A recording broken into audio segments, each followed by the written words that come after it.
Voting യന്ത്രങ്ങളിലെ ക്രമക്കേടുകൾ തെളിയിക്കാൻ രാഷ്ട്രീയ പാർട്ടികളോട് തെരഞ്ഞെടുപ്പ് കമ്മീഷന്റെ വെല്ലുവിളി. ഇതാണ് ന്യൂസ് ആൻഡ് വ്യൂസ് പരിശോധിക്കുന്നത്. ചർച്ചയിൽ പങ്കെടുക്കുന്നത് ലോക്സഭാംഗം doctor A Sampath, advocate B Gopalakrishnan BJP നേതാവ്, ആം ആദ്മി പാർട്ടിയുടെ സംസ്ഥാന സമിതി അംഗം ഷൈബു മഠത്തിൽ, ഒപ്പം സൈബർ വിദഗ്ധൻ ഡോക്ടർ വിനോദ് ഭട്ടതിരിപ്പാട് എന്നിവർ.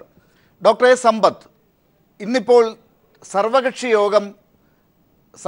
യോഗത്തിൽ തെരഞ്ഞെടുപ്പ് കമ്മീഷൻ പറയുന്നത് രാഷ്ട്രീയ പാർട്ടികൾ തെളിയിക്കട്ടെ എന്നാണ്. അതായത് വെല്ലുവിളിക്കുകയാണ് തെരഞ്ഞെടുപ്പ് കമ്മീഷൻ. ഞങ്ങളുടെ യന്ത്രങ്ങളിൽ യാതൊരു കേടുപാടുമില്ല, അതിനകത്ത് അട്ടിമറിക്കുള്ള യാതൊരു സാധ്യതയുമില്ല, ഇനി 2 ദിവസം തരാം, അതിൽ രാഷ്ട്രീയ പാർട്ടികളാണ് തീരുമാനമെടുക്കേണ്ടത്. എന്താണ് ലോക്സഭാംഗം കൂടിയായ ഡോക്ടർ എ സമ്പത്തിൻ്റെ വാദം? ഞാനൊരു ഈ ഇലക്ട്രോണിക് സാങ്കേതിക വിദ്യയിൽ ഞാനൊരു വിദഗ്ധനൊന്നുമല്ല. പക്ഷേ നമുക്കെല്ലാം അറിയാവുന്ന ഒരു കാര്യം, ഏതൊരു യന്ത്രസാമഗ്രിയെയും മനുഷ്യൻ നിർമ്മിച്ചതാണ് യന്ത്രസാമഗ്രികൾ. അതുകൊണ്ട് തന്നെ ആ യന്ത്രസാമഗ്രികൾ കൂടുതൽ കോംപ്ലിക്കേറ്റഡായി വരും തോറും അതിൻ്റേതായിട്ടുള്ള പ്രവർത്തനങ്ങളിൽ ഒരുപാട് കോംപ്ലക്സിറ്റീസ് ഉണ്ടാവും. ഇപ്പോൾ നമ്മുടെ എല്ലാവരുടെയും കയ്യിലുള്ള ഈ നമ്മുടെ മൊബൈൽ ഫോൺ എന്ന് നമ്മൾ പറയുന്നത് ഇത് മൾട്ടിമീഡിയ ആയിട്ടാണ് നമ്മളെല്ലാവരും പലരുടെയും കയ്യിലുള്ളതിൽ. ഇപ്പോൾ ഏറ്റവും കൂടുതൽ ഐഫോൺ ഉൾപ്പെടെയുള്ള കാര്യങ്ങൾ, ടാബ്, ഇത്തരം പല കാര്യങ്ങളുണ്ട്. നമുക്ക് ആർക്കാ പറയാൻ കഴിയുക നമ്മുടേതായിട്ടുള്ള ഡാറ്റ, നമ്മുടേതായിട്ടുള്ള ഈ പേഴ്സണൽ ഇൻഫർമേഷൻസ് നമ്മുടെ ഈ മൊബൈലിൽ നാം നൽകിയിട്ടുള്ളത് അതെല്ലാം സുരക്ഷിതമാണ് എന്ന് ആർക്കും പറയാൻ കഴിയില്ല. ഇത് നേരത്തെ തന്നെ ഇത്തരം ചില കാര്യങ്ങളെ സംബന്ധിച്ച് പുറത്തു വന്നിട്ടുള്ളത് എന്താണ്? ഇത് നമ്മൾ പലപ്പോഴും ഗൂഗിളിൻ്റെ സഹായം തേടുന്നുണ്ട്, മറ്റു വിധത്തിൽ ഇൻ്റർനെറ്റിൻ്റെ ഈ സഹായം എല്ലാം തേടുമ്പോഴും ഈ അസാഞ്ചയുടെ ചില വെളിപ്പെടുത്തലുകൾ ലോകത്തിൽ ഇന്ത്യ ഉൾപ്പെടെയുള്ള രാജ്യങ്ങളിൽ നിന്ന് കോടിക്കണക്കിന് ഔദ്യോഗിക ഫയലുകൾ പോലും ആ വിധത്തിൽ അത് ചോർത്തപ്പെട്ടതായിട്ടുള്ള ഒരുപാട് കാര്യങ്ങളാണ് വന്നിട്ടുള്ളത്. തെരഞ്ഞെടുപ്പുമായി ബന്ധപ്പെട്ട കാര്യത്തിൽ തെരഞ്ഞെടുപ്പ് നിഷ്പക്ഷമായിരിക്കണം, നീതിപൂർവമായിരിക്കണം, സ്വതന്ത്രമായിരിക്കണം. വോട്ട് ചെയ്യാനും വോട്ട് ചെയ്യാതെ ഇരിക്കാനും നമ്മുടെ രാജ്യത്തെ ഒരു പൗരന് അവകാശമുണ്ട്. വോട്ട് രേഖപ്പെടുത്തിയാൽ താൻ വോട്ട് രേഖപ്പെടുത്തിയത് ആ സ്ഥാനാർത്ഥിക്ക് തന്നെയാണ് എന്ന് അത് കൃത്യത തന്നെയാണ്, അത് ഉറപ്പുവരുത്തേണ്ടതായിട്ടുണ്ട്. അത് ഏത് സമയത്തും നിയമാനുസരണം അതിന് ചട്ടവിധേയമായി അത് വേണ്ടി വന്നാൽ കോടതിയുടെ ഇടപെടലോടുകൂടി ഉള്ള പരിശോധനകൾ ഉൾപ്പെടെ നടത്തേണ്ടതായിട്ടുള്ള കാര്യങ്ങളുമുണ്ട്. ഇവിടെ ഇലക്ട്രോണിക് വോട്ടിംഗ് യന്ത്രത്തെ സംബന്ധിച്ച് ഞാൻ കണ്ണുമടച്ച് ആക്ഷേപിക്കാൻ ആളൊന്നുമല്ല. പക്ഷെ ഒരു കാര്യം, തെരഞ്ഞെടുപ്പ് കമ്മീഷൻ വാസ്തവത്തിൽ രാഷ്ട്രീയ പാർട്ടികളെ ഇങ്ങനെ വെല്ലുവിളിക്കരുതായിരുന്നു. ഈ വെല്ലുവിളി അങ്ങനെ നടത്തുമ്പോൾ രാഷ്ട്രീയ പ്രവർത്തകർ തമ്മിലും രാഷ്ട്രീയ പാർട്ടികൾ തമ്മിലുമെല്ലാം ചിലപ്പോൾ ഭരണകക്ഷിയും പ്രതിപക്ഷവും തമ്മിലുമെല്ലാം ചിലപ്പോൾ അത്തരത്തിലുള്ള വെല്ലുവിളികളെല്ലാം ഉണ്ടാവും. തെരഞ്ഞെടുപ്പ് കമ്മീഷൻ എന്നത് വാസ്തവത്തിൽ ഒരു റഫറിയുടെ റോളിൽ ഒരു വിധികർത്താവിൻ്റെ സ്ഥാനത്ത് നിന്നുകൊണ്ട് ഇക്കാര്യത്തിൽ ഒരു അങ്ങേയറ്റം നിഷ്പക്ഷമായി നിന്നുകൊണ്ടാണ് ഇത്തരം കാര്യങ്ങളെല്ലാം വിലയിരുത്തേണ്ടത്. രാഷ്ട്രീയ പാർട്ടികൾക്ക് ഇലക്ട്രോണിക് വോട്ടിംഗ് യന്ത്രത്തിൻ്റെ ഉപയോഗത്തെയോ അത് ദുരുപയോഗപ്പെടുത്താനിടയുള്ള സാഹചര്യത്തെ സംബന്ധിച്ചോ ഒരുപക്ഷെ ഒരു വോട്ടിംഗ് യന്ത്രം നമ്മളിപ്പോൾ പരിശോധിച്ചാൽ ഇലക്ട്രോണിക് വോട്ടിംഗ് യന്ത്രത്തിന് തെരഞ്ഞെടുപ്പ് കമ്മീഷൻ എനിക്കൊരു വോട്ടിംഗ് യന്ത്രം നൽകി എന്നോട് ഇത് പരിശോധിക്കാൻ പറയുന്നു. ഞാൻ പരിശോധിക്കുന്ന വോട്ടിംഗ് യന്ത്രം ആയിരിക്കില്ല നാളെ ഇപ്പോൾ ഈ ചർച്ചയിൽ പങ്കെടുക്കുന്ന ബഹുമാന്യ സുഹൃത്തുക്കൾ വോട്ട് ചെയ്യാനായി പോകുന്ന വോട്ടിംഗ് യന്ത്രം എന്നത്. നമ്മൾ പരിശോധിക്കുകയും നമ്മൾ അത്തരത്തിൽ ആ ഗുണനിലവാരം ഉറപ്പുവരുത്തുന്നു എന്ന് പൂർണ്ണമായി തൃപ്തി അടയുന്ന ആ വോട്ടിംഗ് യന്ത്രങ്ങളായിരിക്കില്ല ജീവിതത്തിൽ ഒരിക്കൽ പോലും ഒരു ഇലക്ട്രോണിക് യന്ത്രം കൈകാര്യം ചെയ്തിട്ടില്ലാത്ത നിരക്ഷരകക്ഷിയായ ഒരു വോട്ടർ കൈകാര്യം ചെയ്യുക എന്ന് മാത്രമല്ല, ഈ ഇലക്ട്രോണിക് വോട്ടിംഗ് യന്ത്രവുമായി ബന്ധപ്പെട്ടുള്ള കാര്യത്തിൽ ഏതെങ്കിലും ചില ഭാഗത്തിൻ്റെ അതിൻ്റെ ടാമ്പറിങ്, മാനിപ്പുലേഷൻ, അത്തരം കാര്യങ്ങളെല്ലാം തന്നെ വളരെ വിദഗ്ധരായിട്ടുള്ള ഈ ഇലക്ട്രോണിക് രംഗത്തെ അധികായന്മാർക്ക് പോലും വളരെ പെട്ടെന്ന് അതെല്ലാം കണ്ടെത്താനായി കഴിയുമെന്ന് നമുക്ക് പറയാൻ കഴിയില്ല. ലോകത്തിൻ്റെ ഏതൊരു മൂലയിൽ ഇരുന്നു കൊണ്ടും ഭൂമിയുടെ മറ്റൊരു ഭാഗത്ത് നടക്കുന്ന വളരെ ചെറിയ ചലനങ്ങളെപ്പോലും വളരെ സൂക്ഷ്മതയോടെ അതെല്ലാം തന്നെ 24 മണിക്കൂറും വീക്ഷിക്കാൻ കഴിയുന്ന നിലയിലുള്ള സാങ്കേതിക വിദ്യയെല്ലാം ഉള്ളൊരു കാലമാണ്. അത്തരത്തിലുള്ള രാജ്യങ്ങളിൽ എന്തുകൊണ്ട് EVM ഉപയോഗിക്കുന്നില്ല? ഈ ശാസ്ത്ര സാങ്കേതിക വിദ്യയുടെ വളർച്ച, വികാസം, ഒരുപക്ഷെ നമ്മുടെ നാട്ടിൽ പോലും നമ്മൾ അവരുടേതായിട്ടുള്ള പല സാങ്കേതിക വിദ്യയും നമ്മൾ ഉപയോഗിക്കുകയാണ്, കടമെടുക്കുകയാണ്, അത് കണ്ട് അതിശയിക്കുകയാണ്. പക്ഷെ എന്തുകൊണ്ട് അത്തരം രാഷ്ട്രങ്ങൾ പോലും ഇപ്പോഴും നമ്മൾ ഈ പറയുന്ന പഴഞ്ചൻ സമ്പ്രദായമാണ് എന്ന് വിശേഷിപ്പിക്കപ്പെടുന്നതായിട്ടുള്ള ഈ കടലാസ് ബാലറ്റ് തന്നെ അവർ ഉപയോഗിക്കുന്നു? ശരി, ശ്രീ ഷൈബു മഠത്തിൽ, ആം ആദ്മി പാർട്ടിയാണ് ദില്ലി നിയമസഭയിൽ ഈ ഇലക്ട്രോണിക് വോട്ടിംഗ് മെഷീൻ്റെ അട്ടിമറി ലൈവായി തന്നെ കാണിച്ചുകൊണ്ടുള്ള ഒരു ഡെമോൺസ്ട്രേഷൻ തന്നെ നടത്തിയത്. ഇന്ന് സർവകക്ഷി യോഗം കഴിഞ്ഞതിന് ശേഷം തെരഞ്ഞെടുപ്പ് കമ്മീഷൻ നടത്തിയിരിക്കുന്ന ഈ വെല്ലുവിളി എങ്ങനെയാണ് നിങ്ങൾ കാണുന്നത്?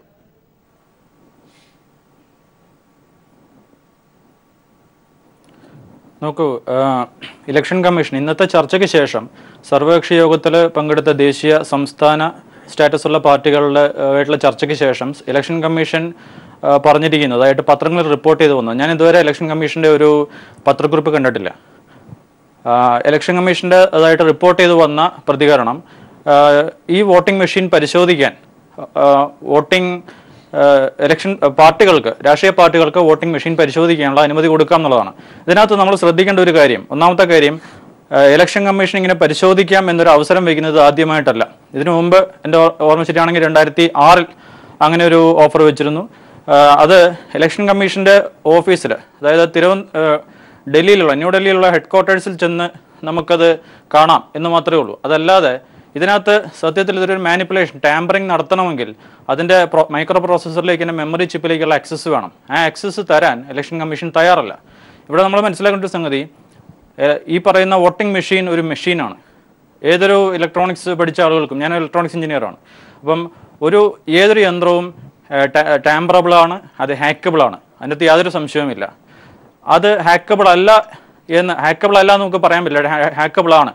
ഇനി അതിൻ്റെ വിശ്വാസ്യത തെളിയിക്കേണ്ടത് പൊതുജനങ്ങളുടെ മുന്നിലാണ്. അത് ഇങ്ങനൊരു ഓപ്പൺ, അതായത് പൊതുജനങ്ങൾക്ക് അല്ലെങ്കിൽ രാഷ്ട്രീയ പാർട്ടികളുടെ പ്രതിനിധികൾക്ക് അത് പരിശോധിക്കാൻ ഒരു അവസരം കൊടുക്കുന്നതിൽ എന്താ തെറ്റ്? ഇവിടെ ഇപ്പോൾ ഇലക്ഷൻ കമ്മീഷൻ ഇന്ന് പറഞ്ഞിരിക്കുന്നതിനകത്ത് ഒരു തീയതി പറഞ്ഞിട്ടില്ല. അത് എന്തായിരിക്കും, എന്താണ് അതിൻ്റെ കണ്ടീഷൻസ്, അതായത് എത്ര സമയം പരിശോധിക്കാം, ഈ മെഷീൻ പരിശോധിക്കാൻ പറ്റുമോ എന്നൊന്നും പറഞ്ഞിട്ടില്ല. സത്യത്തിൽ ഇതുവരെയും ഇത് പരിശോധിക്കാൻ, മെഷീൻ പരിശോധിക്കാൻ ഇലക്ഷൻ കമ്മീഷൻ അനുവദിച്ചിട്ടില്ല. ഇതിനകത്ത് വരുന്നൊരു പ്രശ്നം എന്താണെന്ന് വെച്ചാൽ, ഈ പറയുന്ന മെഷീനോട് ആക്സസ് ഉണ്ട്. ഈ മെഷീനോട് നമ്മുടെ ഗവൺമെൻറ്റിന് ആക്സസ് ഉണ്ട്. ഗവൺമെൻറ് ഉദ്യോഗസ്ഥൻ, അത് 2 പൊതുമേഖലാ കമ്പനികളിലാണ് ഈ മെഷീൻ്റെ സോഫ്റ്റ്വെയർ കോഡിങ് നടക്കുന്നത്. അത് ഭാരത് ഇലക്ട്രോണിക്സിലും പിന്നെ ECIL, electronics corporation of India, ഈ 2 കമ്പനികളിലാണ്. ഈ രണ്ട് കമ്പനികളിലെ ഉദ്യോഗസ്ഥർക്കാണ് ഇതിനോട് ആക്സസ് ഉള്ളത്. അപ്പോൾ അത് കഴിഞ്ഞാൽ പിന്നെ ആർക്കൊക്കെയാണ് ആക്സസ് എന്ന് നമുക്കറിയില്ല. ഇവിടെ ഒന്നാമത്തെ പ്രശ്നം ആക്സസ് ആണ്. അതായത് ആക്സസ് ഉള്ളവർക്ക് ഇത് ടാമ്പർ ചെയ്യാൻ പറ്റും, ഇത് ഹാക്ക് ചെയ്യാൻ പറ്റും. ഇതിനകത്ത് ഇലക്ഷൻ കമ്മീഷൻ കഴിഞ്ഞ മാസം പുറപ്പെടുവിച്ച ഈ തർക്കങ്ങൾ വന്നതിനെ തുടർന്ന് മഹാരാഷ്ട്രയിൽ ഭിന്ദിലുണ്ടായ, നമുക്കെല്ലാം അറിയാം, അവിടെ എല്ലാ വോട്ടുകളും വോട്ടിംഗ് മെഷീനിൽ കറക്റ്റായിട്ട് രേഖപ്പെടുത്തുന്നു, അല്ലെങ്കിൽ അതിൻ്റെ ഇൻഡിക്കേറ്റർ കാണിക്കുന്നു. പക്ഷേ VVPAT പ്രിന്റ് ചെയ്ത് വരുമ്പോൾ 4 സ്ഥാനാർത്ഥികൾക്ക് വോട്ട് ചെയ്തതും VVPAT വരുമ്പോൾ അത് BJPയുടെ ചിഹ്നത്തിലാണ്. അതിനെ തുടർന്നാണ് ഇലക്ഷൻ കമ്മീഷൻ ഒരു വിശദീകരണം ഇറക്കേണ്ടി വന്നത്. ഗോപാലകൃഷ്ണൻ ഇപ്പോൾ ഈ ചർച്ചയിൽ പങ്കെടുത്ത CPM-ന്റെയും ആം ആദ്മി പാർട്ടിയുടെയും പ്രധാനപ്പെട്ട പ്രതിനിധികൾ പറഞ്ഞത്, ഈ ഇലക്ട്രോണിക് വോട്ടിംഗ് മെഷീൻ എന്ന് പറയുന്ന ഒരു യന്ത്രത്തിന് ഈ പറയുന്ന എല്ലാ സാധ്യതയുമുണ്ട്, ഹാക്കിങ്ങിനുള്ള സാധ്യതയുണ്ട്, അതിനെ അട്ടിമറിക്കാനുള്ള സാധ്യതയുണ്ട്, അതിൻ്റെ ആക്സസിൻ്റെ കാര്യത്തിൽ തർക്കങ്ങളുണ്ട്. അങ്ങനെ പല തരത്തിലുള്ള പ്രശ്നങ്ങൾ ഈ ഇലക്ട്രോണിക് വോട്ടിംഗ് മെഷീനുമായി ബന്ധപ്പെട്ടുണ്ട്. സർവകക്ഷി യോഗം കഴിഞ്ഞതിന് ശേഷവും ഇലക്ഷൻ കമ്മീഷൻ എടുക്കുന്ന തീരുമാനം 2 ദിവസം തരാം, രാഷ്ട്രീയ പാർട്ടികൾ തന്നെ വന്ന് അവർക്ക് ഇതിനകത്ത് എന്തെങ്കിലും രീതിയിൽ അട്ടിമറി ഉണ്ട് എന്ന് തെളിയിക്കാൻ പറ്റുമെങ്കിൽ തെളിയിക്കട്ടെ എന്നാണ്. ഈ വെല്ലുവിളി രാഷ്ട്രീയ പാർട്ടികളോട് നടത്തുന്നത് ഇലക്ഷൻ കമ്മീഷൻ ആർക്ക് വേണ്ടിയാണ്?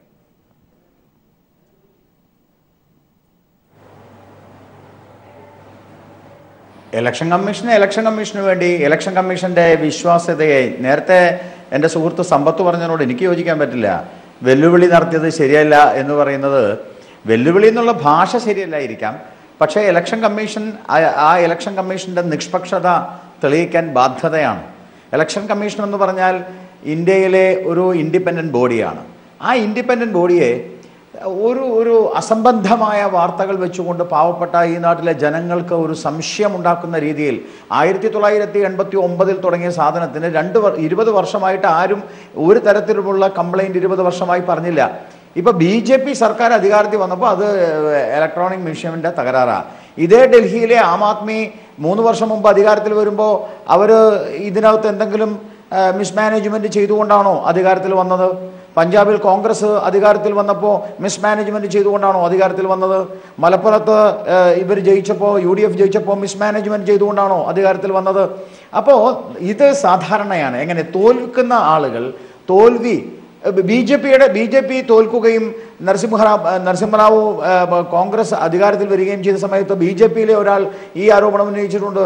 അപ്പോൾ പലപ്പോഴും എങ്ങനെയാണെന്ന് പറഞ്ഞാൽ തോൽക്കുന്ന ആളുകളുടെ ഒരു മനഃശാസ്ത്രം ഞാൻ തോറ്റത് ജനങ്ങൾ തിരസ്കരിച്ചതുകൊണ്ടല്ല, മറിച്ച് വോട്ടിംഗ് മെഷീൻ്റെ തകരാറുകൊണ്ടാണ്. ഈ വോട്ടിംഗ് മെഷീനെ ഒരു കാരണവശാലും ടാമ്പർ ചെയ്യാൻ കഴിയില്ല എന്നുള്ളത് വളരെ വ്യത്യസ്തമായ രീതിയിൽ ശാസ്ത്രീയമായിട്ടുള്ള പഠനങ്ങൾ കൊണ്ട് തെളിയിക്കപ്പെട്ടിട്ടുണ്ട്. 7 കാരണങ്ങൾ തന്നെ പഠനങ്ങളിൽ സൂചിപ്പിച്ചിട്ടുണ്ട്. ഒന്നാമത്തെ കാര്യം നേരത്തെ ബഹുമാനപ്പെട്ട എൻ്റെ സുഹൃത്ത് സമ്പത്ത് പറഞ്ഞു, വിദേശ രാജ്യങ്ങളുടെ കാര്യം. വിദേശ രാജ്യങ്ങളിൽ വയർലെസ്സോ അല്ലെങ്കിൽ കമ്പ്യൂട്ടറോ ഉപയോഗിച്ചുകൊണ്ടാണ്. ഇവിടെ കമ്പ്യൂട്ടർ അല്ല, വയർലെസ് അല്ല, വയർലെസ് കോഡല്ല, കമ്പ്യൂട്ടർ അല്ല. അതുപോലെ വൈറസ് കയറാനോ അല്ലെങ്കിൽ വേറെ ഏതെങ്കിലും തരത്തിലുള്ള കപ്ലിംഗ് ആന്റിന വെച്ചുകൊണ്ടല്ലാതെ ഇത്തരം കാര്യങ്ങൾ ചെയ്യാൻ സാധിക്കില്ല. അതൊന്നും ഇവിടെ ആക്സസിബിൾ അല്ല. 7 കാരണങ്ങൾ പ്രധാനപ്പെട്ട എഞ്ചിനീയേഴ്സ് രൂപം കൊടുത്ത 7 കാരണങ്ങളുണ്ട്. പക്ഷെ ആം ആദ്മി പാർട്ടി അവരൊരു കടലാസിലൊരു സാധനം ഉണ്ടാക്കിയിട്ട് അവിടെ കൊണ്ടുവച്ചിട്ട് അത് അവർ പറയുന്നത് എന്താ, 90 മിനിറ്റിൻ്റെ ഉള്ളിൽ അതിൻ്റെ മാസ്റ്റർ ബ്രെയിൻ എന്ന് പറയുന്ന ആ മാസ്റ്റർ കാർഡ് വേണമെങ്കിൽ അതിൻ്റെ മദർ ബോർഡ് വേണമെങ്കിൽ മാറ്റിയെടുക്കാം എന്നാണ് പറയുന്നത്. അങ്ങനെയാണെങ്കിൽ ഈ പോളിംഗ് ബൂത്തിലേക്ക് പോകുന്ന ഏജന്റുമാരെല്ലാം ഇത് കുത്തി പരിശോധിക്കൂ. അങ്ങനെയാണെങ്കിൽ ആ മദർ ബോർഡ് സാങ്കേതികത്വത്തിലേക്ക് തിരിച്ചു വരാം. പക്ഷേ അങ്ങ് പറയുന്നത് അല്ലെങ്കിൽ BJP ഈ പറയുന്ന കാര്യങ്ങളും ഇലക്ഷൻ കമ്മീഷൻ ഈ പറയുന്ന ന്യായീകരണങ്ങളുമൊക്കെ ആർക്കാണ് ബോധ്യപ്പെടേണ്ടത്? അത് രാഷ്ട്രീയ പാർട്ടികൾക്കും ജനങ്ങൾക്കുമാണല്ലോ. അതിന് സമയം വേണമല്ലോ. അതൊക്കെ നൽകുന്നതിനെ ഒരു വെല്ലുവിളിയുടെ രൂപത്തിൽ മാത്രം പറഞ്ഞ് നിങ്ങൾക്ക് 2 ദിവസത്തെ സമയം തരാം, അതിനിടയ്ക്ക് തെളിയിച്ചോളൂ, ഞങ്ങൾ ഇങ്ങനെ തന്നെ മുന്നോട്ട് പോവുകയാണ് എന്ന് പറയുന്നതും അതിൽ തൃപ്തി BJPക്ക് ഉണ്ടാകുന്നതും എന്തുകൊണ്ടാണ്?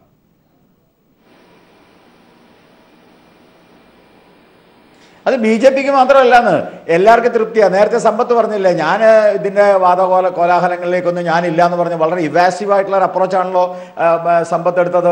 ഒന്നുകിൽ സമ്പത്ത് പറയട്ടെ, എനിക്ക് ഈ വോട്ടിംഗ് മെഷീനിൽ എനിക്ക് താല്പര്യമില്ല, വിശ്വാസമില്ല, ധൈര്യമുണ്ടോ പറയാൻ? പറയട്ടെ. ശരി, ഞാൻ ഡോക്ടർ സമ്പത്തിലേക്ക് വരാം. ഡോക്ടർ വിനോദ് ഭട്ടതിരിപ്പാട്, താങ്കളാണ് ഇതിനകത്തൊരു സാങ്കേതികത്വം വിശദീകരിക്കേണ്ട ഒരു അതിഥി ഉള്ളത്. ഇപ്പോൾ ഡോക്ടർ സമ്പത്ത് ഇതിനെ അടച്ചാക്ഷേപിക്കാത്തതിന് കാരണം അദ്ദേഹത്തിന് ഇതിൻ്റെ സാങ്കേതികത്വത്തെക്കുറിച്ചുള്ള വ്യക്തമായ തെളിവുകളെക്കുറിച്ച് ഇനിയും പുറത്തേക്ക് കാര്യങ്ങൾ വരാനുള്ളത് കൊണ്ടാണ്. എന്തായാലും സംശയങ്ങൾ ഉണ്ട് എന്നുള്ള കാര്യത്തിൽ ആളുകൾ അങ്ങനെ പറയുന്നതിനെ ഗൗരവമായി എടുക്കണമെന്ന കാര്യത്തിൽ സമ്പത്തിനും എതിരഭിപ്രായമില്ല. ആം ആദ്മി പാർട്ടി ശക്തമായി തന്നെ ഉറച്ചു നിൽക്കുന്നു. അതേസമയം ഇതിൽ യാതൊരു പ്രശ്നവുമില്ല, ഒരു യന്ത്രത്തിൽ ഒരു കേടുപാടും അട്ടിമറിക്കും സാധ്യതയില്ലാത്ത വണ്ണം, ഇനി അങ്ങോട്ടുള്ള ഒരു കാലത്തും അത്തരത്തിൽ സാധ്യതയില്ലാത്ത വണ്ണം ഉറച്ചു വിശ്വസിക്കാവുന്നതാണ് ഈ വോട്ടിംഗ് മെഷീൻ എന്ന ധാരണയാണ് അഡ്വക്കേറ്റ് B ഗോപാലകൃഷ്ണന്റെ വാക്കുകളിൽ നിന്ന് പുറത്തേക്ക് വരുന്നത്. ഇതിനെ അങ്ങനെ കാണാൻ സാധിക്കുമോ ഡോക്ടർ വിനോദ് ഭട്ടതിരിപ്പാട്?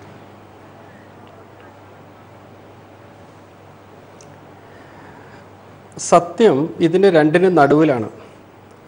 കാരണം ഇലക്ട്രോണിക് വോട്ടിംഗ് മെഷീൻ ഏതൊരു ഇലക്ട്രോണിക് മെഷീൻ പോലെ തന്നെ മാനിപ്പുലേറ്റ് ചെയ്യാവുന്നതാണ്. അതിനെ എന്തെങ്കിലും ടാമ്പർ ചെയ്യാവുന്നതുമാണ്. 1. 2, ഇത് ടാമ്പർ ചെയ്യാതിരിക്കാൻ വേണ്ട എല്ലാ സെക്യൂരിറ്റി സംവിധാനങ്ങളും സയൻറ്റിഫിക് അതായത് ശാസ്ത്രീയ സംവിധാനങ്ങളും ഇന്ന് ലോകത്തിലുണ്ട്. ഏത് ഇലക്ട്രോണിക് എക്യുപ്മെൻറ്റിൻ്റെ സെക്യൂരിറ്റി ഫീച്ചേഴ്സും പോലെ തന്നെ ഇതിനും സെക്യൂരിറ്റി ഫീച്ചേഴ്സൊക്കെ ഉണ്ട്. അത് ചെയ്യാവുന്നതേ ഉള്ളൂ. അത് ചെയ്യാനുള്ള എല്ലാ പ്രോട്ടോക്കോൾസും ഉണ്ട് ലോകത്തിൽ. 3, ഇത് അഥവാ ആരെങ്കിലും അങ്ങനെ ചെയ്താൽ ഏതെങ്കിലും ഒരു ഇലക്ട്രോണിക് വോട്ടിംഗ് മെഷീനിൽ, അതായത് ലക്ഷക്കണക്കിനുള്ള ഇലക്ട്രോണിക് വോട്ടിംഗ് മെഷീനിൽ 1, 2, 3 മെഷീനിൽ അങ്ങനെ ടാമ്പർ ചെയ്താൽ അതൊരു ക്രൈമായി മാറി. ആ ക്രൈം ശാസ്ത്രീയമായിട്ട് അതൊരു സൈബർ ക്രൈമായി മാറി. ആ സൈബർ ക്രൈം ശാസ്ത്രീയമായിട്ട് ആ ഇലക്ട്രോണിക് വോട്ടിംഗ് മെഷീനിൽ നിന്ന് തെളിവുകൾ കളക്ട് ചെയ്തിട്ട് അത് കൃത്യമായിട്ട് പ്രസൻറ്റ് ചെയ്ത് കോടതിയുടെ മുമ്പിൽ പ്രസൻറ്റ് ചെയ്തിട്ട് അത് തെളിയിക്കാനും കോടതിക്ക് ബോധ്യപ്പെടുത്താനും അല്ലെങ്കിൽ ഇലക്ഷൻ കമ്മീഷന് ബോധ്യപ്പെടുത്താനുള്ള ശാസ്ത്രീയ സംവിധാനങ്ങളും ഇവിടെ ഉണ്ട്. ഈ മൂന്ന് ഫാക്റ്റും അറിഞ്ഞതിന് ശേഷം ഇതിനെപ്പറ്റി സംസാരിക്കാൻ പാടുള്ളൂ. ഇതിൻ്റെ പൊളിറ്റിക്കൽ വശം സംസാരിക്കാൻ എനിക്ക് താല്പര്യമില്ല, ടെക്നിക്കൽ വശം മാത്രം. അപ്പോൾ ഇപ്പോഴത്തെ ഇഷ്യൂ എന്താണെന്ന് വെച്ചാൽ വെല്ലുവിളിയാണ്, ഇലക്ഷൻ കമ്മീഷൻ്റെ വെല്ലുവിളി. ഇലക്ഷൻ കമ്മീഷൻ്റെ വെല്ലുവിളി സ്വീകരിക്കാൻ ഏറ്റവും നല്ലത് ഏത് പൊളിറ്റിക്കൽ പാർട്ടിക്കാണോ സ്വീകരിക്കണം എന്നുള്ളത് അവർ സാങ്കേതിക വിദഗ്ധരെയും കൊണ്ട്, അതായത് സൈബർ ഫോറൻസിക് വിദഗ്ധരെയും കൊണ്ട് അവിടെ ചെന്ന് ഇലക്ട്രോണിക് വോട്ടിംഗ് മെഷീൻ കൃത്യമായിട്ട് കമ്പ്യൂട്ടറിൽ കണക്ട് ചെയ്ത് അതിൽ വരാവുന്ന ടാമ്പറിങ് ആയിട്ടുള്ള ഉള്ളതോ അല്ലെങ്കിൽ അത് ചെയ്തിട്ടുള്ള ടാമ്പറിങ്ങോ അല്ലെങ്കിൽ ചെയ്യാതെ ഇരുന്നിട്ടുള്ള ടാമ്പറിങ്ങോ ആയിട്ടുള്ള എല്ലാ തെളിവുകളും പുറത്തെടുത്ത് അത് ശാസ്ത്രീയമായിട്ട് കമ്മീഷന് കാണിച്ചു കൊടുക്കുക എന്നുള്ളതാണ്. അതിന് 2 ദിവസമൊക്കെ ധാരാളമാണ്. ഇനി 2 ദിവസം എന്നുള്ളത് ഒരു പകുതി തെളിവ് എടുത്തു കൊടുത്താൽ അതൊരു 4 ദിവസമോ 5 ദിവസമോ നീട്ടി തരാൻ കമ്മീഷൻ തയ്യാറാവും ചെയ്യും. ഇത്രയൊന്നും ബഹളം കൂട്ടേണ്ട യാതൊരു കാര്യമില്ല. പക്ഷേ ഡോക്ടർ വിനോദ് ഭട്ടതിരിപ്പാട്, താങ്കൾ ഈ പറഞ്ഞ അർത്ഥത്തിൽ നമ്മൾ ഈ നിഷ്പക്ഷമായി തന്നെയാണ് ഈ ചർച്ച മുന്നോട്ട് കൊണ്ടുപോകുന്നത്. അതുകൊണ്ടാണ് താങ്കളെ പോലെ ഒരു സാങ്കേതിക വിദഗ്ധനെ ഈ ചർച്ചയിൽ പങ്കെടുപ്പിക്കുന്നതും. അങ്ങ് പറഞ്ഞ 2-3 കാര്യങ്ങളുള്ള സംശയം, EVM ടാമ്പർ ചെയ്യാം എന്നുള്ളതാണ്, ടാമ്പർ ചെയ്യാൻ പറ്റും എന്നുള്ളതാണ് ഇപ്പോൾ രാഷ്ട്രീയ കക്ഷികൾ പറയുന്നത്. നമ്മുടെ രാജ്യത്ത് ജനാധിപത്യം ബാലറ്റിലൂടെ തെളിയിക്കപ്പെട്ടിരുന്ന കാലഘട്ടത്തിലും ഇവിടെ ബൂത്ത് പിടിച്ചെടുക്കൽ ഉണ്ടായിരുന്നു, ഇവിടെ കള്ളവോട്ടുകൾ നടന്നിരുന്നു. അങ്ങനെയുള്ള കാര്യങ്ങളിൽ നിന്നൊക്കെ മോചനം കിട്ടാനാണല്ലോ ഈ ഇലക്ട്രോണിക് വോട്ടിംഗ് മെഷീനിലേക്കൊക്കെ നമ്മൾ പോയത്. പക്ഷേ അതിൽ ഇത്തരത്തിലുള്ള പ്രശ്നങ്ങൾ ഉണ്ടാകില്ല എന്ന് ഒരു വാദം എടുക്കുന്നിടത്താണ് പ്രശ്നം. അതുണ്ടാകുന്നു എന്ന് താങ്കളെ പോലെ ഉള്ള ഒരാൾ സമ്മതിക്കുന്നു, ടാമ്പർ ചെയ്യാൻ പറ്റും. അവിടെ സയൻറ്റിഫിക്കായി ഈ പ്രോട്ടോക്കോളുകൾ പാലിച്ചുകൊണ്ട് ഇതിൻ്റെ പാസ്വേഡുകളൊക്കെ കൃത്യമായി അതിനെ നിരീക്ഷിച്ചുകൊണ്ട് ഈ ടാമ്പറിങ് തടയാനാകുമെന്നാണ് അങ്ങ് പറയുന്നത്. പക്ഷേ ശാസ്ത്രം വളരുമ്പോൾ അതിനനുസരിച്ചുള്ള മിടുക്ക് കാട്ടി അതിനെയും കടത്തിവെട്ടുന്ന രീതിയിലുള്ള പ്രശ്നങ്ങൾ ഉണ്ടാകാമല്ലോ. ഡോക്ടർ വിനോദ് ഭട്ടതിരിപ്പാട്, താങ്കളുടെ രണ്ടാമത്തെ ആ ഒരു നിരീക്ഷണവും വേണമെങ്കിൽ ഭാവിയിൽ അട്ടിമറിക്കപ്പെടാമല്ലോ.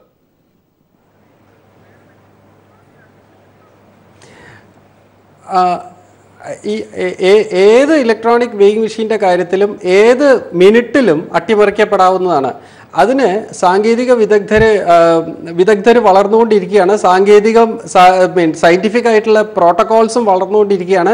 ഇത് വളരെ അലേർട്ടായിട്ട് ഇരുന്നാൽ ഇതിന് വളരെ സെക്യൂർഡായിട്ട് ഇലക്ട്രോണിക് വോട്ടിംഗ് മെഷീനിനെ സെക്യൂർഡായിട്ട് കൊണ്ടുപോകാനുള്ള സംവിധാനം എന്ന് ഞാൻ പറയുമ്പോൾ അതിനുള്ള ഇലക്ട്രോണിക് സംവിധാനമുണ്ട്, അതിനുള്ള ഫോറൻസിക് സംവിധാനങ്ങളുണ്ട്, അതിനുള്ള സെക്യൂരിറ്റി സംവിധാനങ്ങളുണ്ട്.